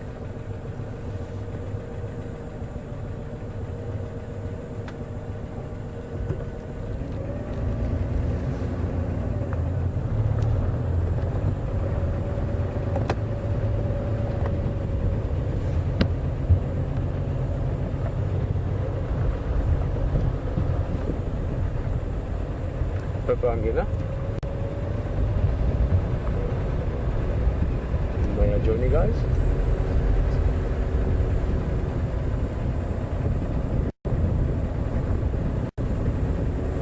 Okay, no, I saw you there. No, I thought the giraffe were watching what you guys are watching.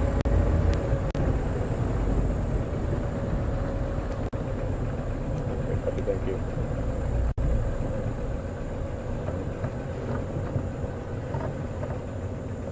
Let me just show you.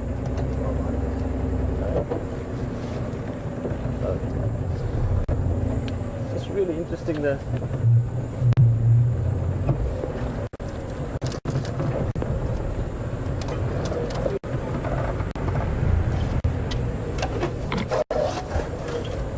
See the giraffe here?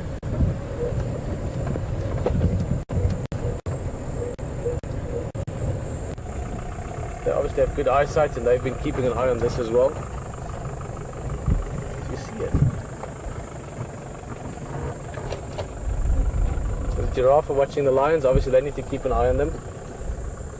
They don't want to have happen to them what happened to the zebra. But let's not try and keep the suspense too long. Although this is quite an idea of the giraffe. Let's go show you what the lions got up to while we were away. Beautiful journey of giraffe. We've got 1, 2, 3, 5 of them.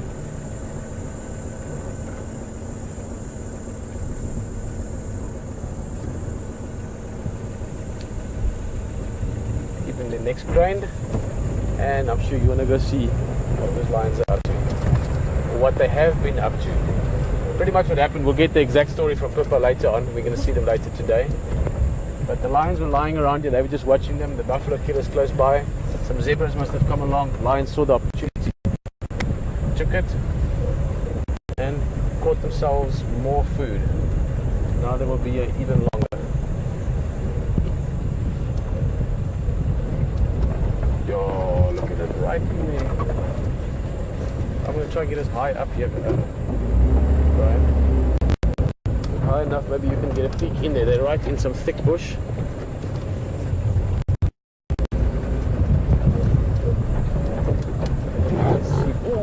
Growling going on.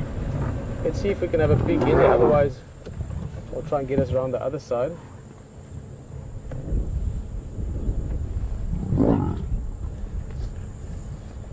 Now suddenly that sort of relative understanding they had around the buffalo earlier is gone. It's fresh meat, fresh kill, and that whole primal predator instinct comes forward again. They're competing for the food. Now, unlike with the leopard the other day when it killed the zebra, baby zebra, and he had 2-3 days to eat it. 9 or 10 lions on a young zebra, even if they're full from the buffalo. This will be only little scraps that's left by the end of the day.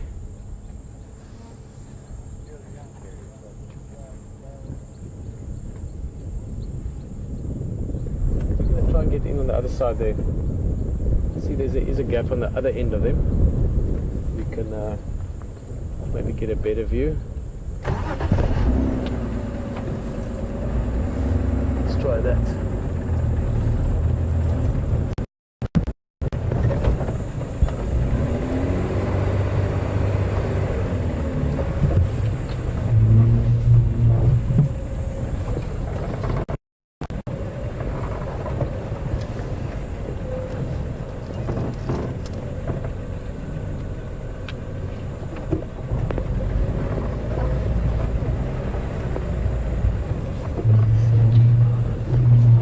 For hours for these lions.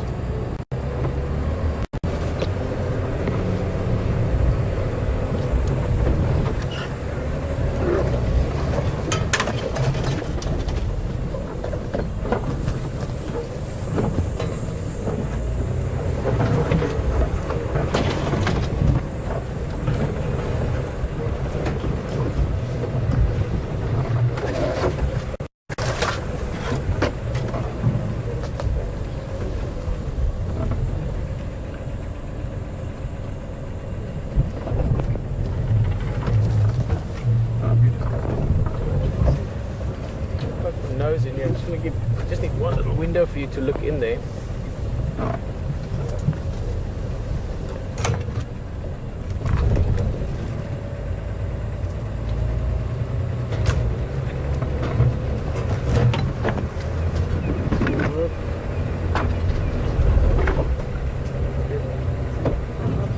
How's that?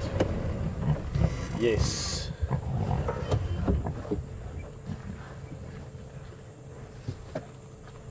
Amazing, guys. I'm looking at the other vehicle. Oops, sorry, I must see where I can talk to you from. Other vehicle here from Boitela, Texan, the guide with him. You all know about Texan by now. This is one of those very... Primal is the best explanation for it. You can hear the growls, you can see them tearing into the food. Less than an hour ago this was still a zebra, now it's sustenance for lions. Ensuring the survival of these cubs or giving them a better chance. Lionesses, the young male, he's the guy on the left hand side there. That guy there, he's a sub-adult male. Quite soon he'll have to leave the pride and have to look after himself.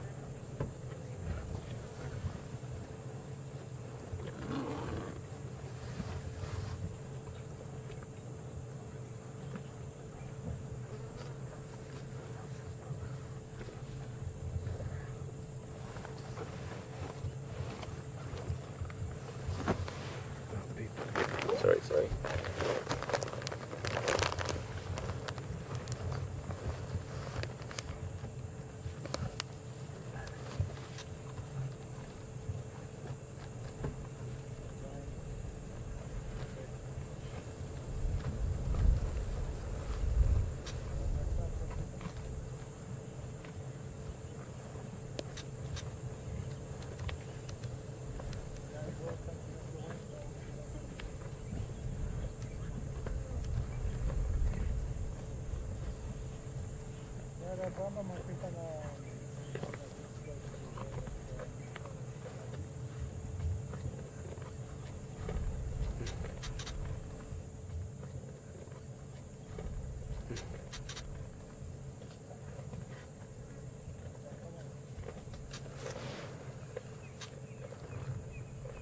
Guys, just a reminder again that for lions, for predators in general, they don't know when the next meal is there.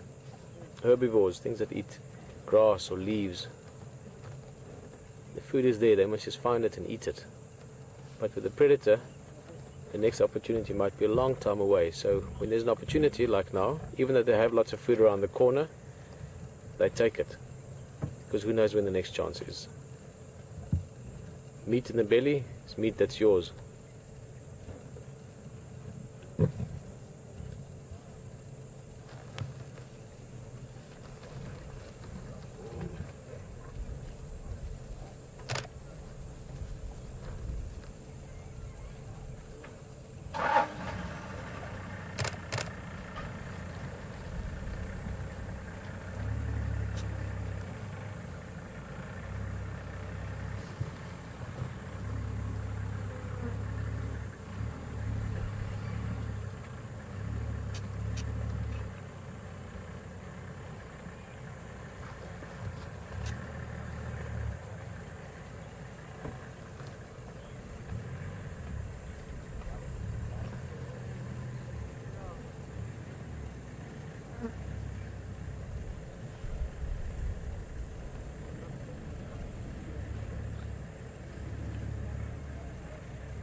Well guys, as we said, we're hoping that Hayden can come and join us here, but there's also a few game drive vehicles, so we'll just see if there is opportunity for it.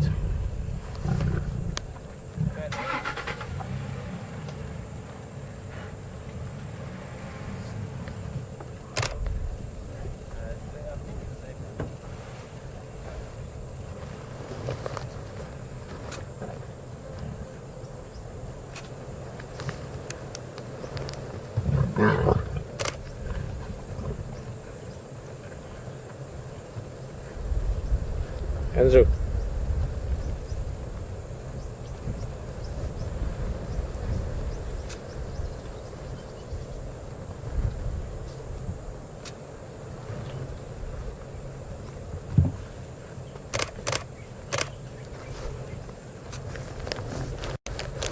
Andrew's a long-time friend of mine with the other game drive here. Standing by, HD.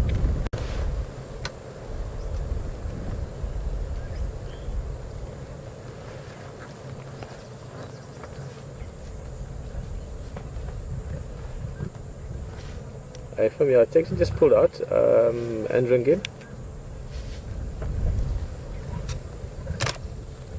Yeah, Andrew, do you mind if HT joins us from the other side there? You call me name before. HT, they're in a clump here, it's quite thick. But there's a little window sort of on the fire break side from them, so you can join us here if you can find a little gap.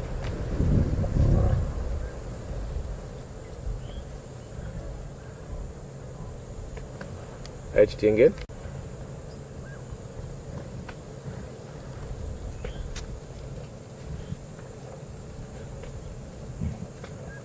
Yeah, no, it's just more a matter of finding a little view that a window that you can see in. So we'll see here.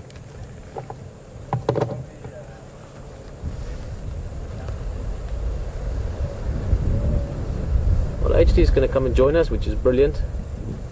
A little bit difficult because they're sort of right in a little clump of mostly large-fruited bush willow, which is quite a dense sort of shrubby tree or a sort of bushy tree.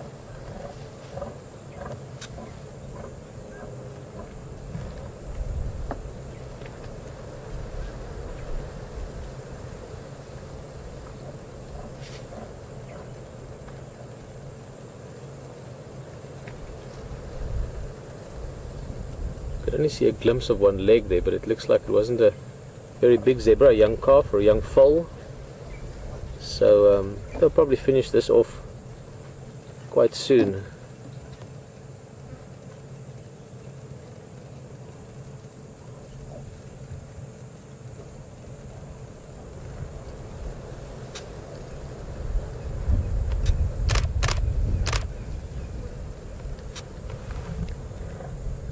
Okay, yeah. I think it's actually a good thing we just discussed it there also from control side. Hayden's not going to join us for now because it is a little bit thick in here. We'll see if a better opportunity arises. But for now we've had the same pride of lions on a kill within 24 hours twice. Shows you the bush never ceases to surprise.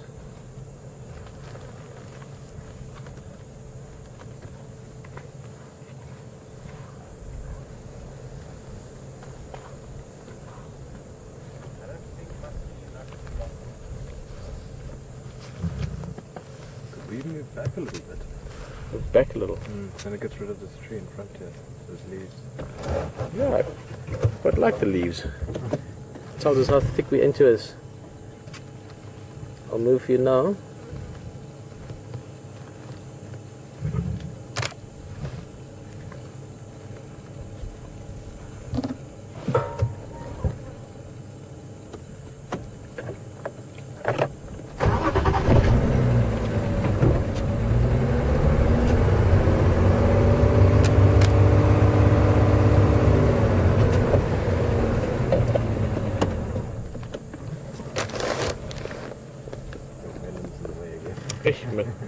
My head is in the way.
Hello Leanne, nice to hear from you again. Also nice to know that you've been joining us for many drives.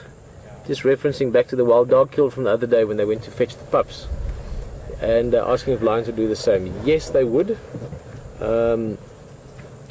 although not quite as, what's the word, the wild dogs are extremely close to and sort of and give preference to the pups. So what I mean with that is the wild dogs would sometimes not eat themselves to give the pups food, or eat themselves and regurgitate all that food to the pups. With lions, typically the big males and the females tend to feed first. There's a whole rationale behind that, but that female is still... You can see the female in the back there. Just look at her belly quickly. Supposed to be 2 young cubs with this group as well, which I don't know if they are still around. That female looks like she wasn't lactating or was lactating until not very long ago. Just see a bit of a mammary glands before she laid down. So Leanne, yes, lions will fetch their cubs. They will share the food with them. Also, if it's a small thing that they catch, they will sometimes not kill it and then give the cubs the opportunity to kill it, so to practice the hunt, but not nearly in the same manner as wild dogs, where wild dogs really put the young ones first. With lions, they put the adults first. There's a better chance of survival for the pride if the adults survive, because they have longer lifespan. They can, they can have cubs again and protect them. With wild dogs, it is slightly more about numbers. They have to have pups that survive for the packs to continue.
I think in the end it's not going to be possible for Hayden to join us, just with the vehicle conditions around us, and probably better as well, just in terms of the space.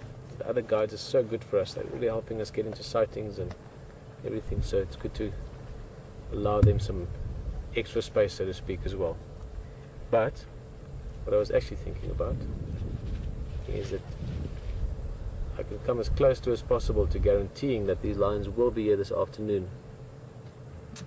I still have a lot of buffalo left to eat, and then of course, now having eaten the zebra as well, or finishing it off, it's going to be full bellies, lots of sleeping, and I think more eating and feeding activity and pride activity later afternoon, especially if it cools down.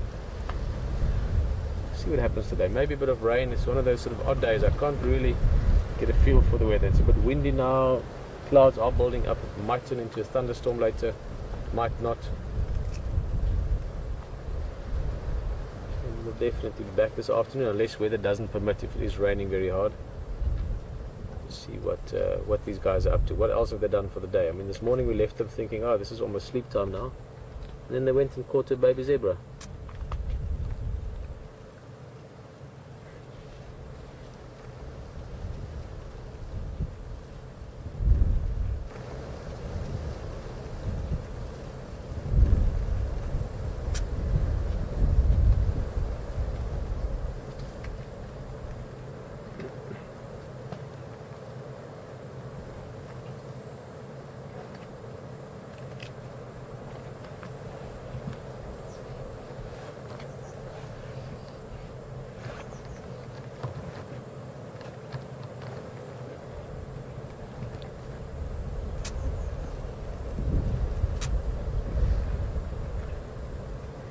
Well, I'm trying to keep myself down in the corner here. Guys, it has been a phenomenal morning. Great lions. I mean, to sit here, as you can see, we're right there with them. They're 8 yards away. And it's been fantastic. As always, thank you for joining us with Wild Earth here in the Sabi Sands. And we will have a drive again this afternoon. Great that we are seeing these cats. I mean, seeing a lion any time of the day is always good, but obviously building up to Big Cat Week, this is what we want to see, this is what we want to experience, get to know them as well, get to know the pride in the individuals. So it's been a brilliant morning. This afternoon we'll see, maybe both of us can make it back. Definitely HT will, weather permitting, because now I'm more and more feeling like we might get rain later on, but we'll see what they do later. But just for myself, for Peter, also Brian behind the camera, all the guys in control, Will and Alex, thank you so much for a brilliant morning, and let's enjoy these lions for the last little bit. There's the zebra's head, what remains of it.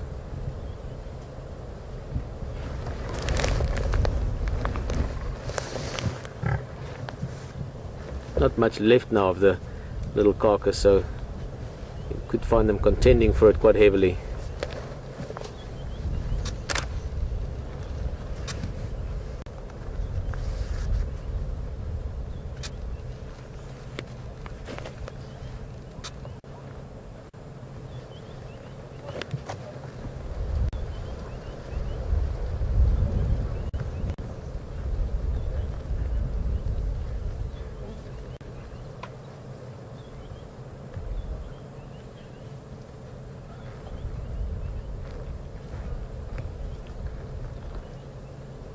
What a fantastic, wild and live morning in the bush. As always, thank you for joining us.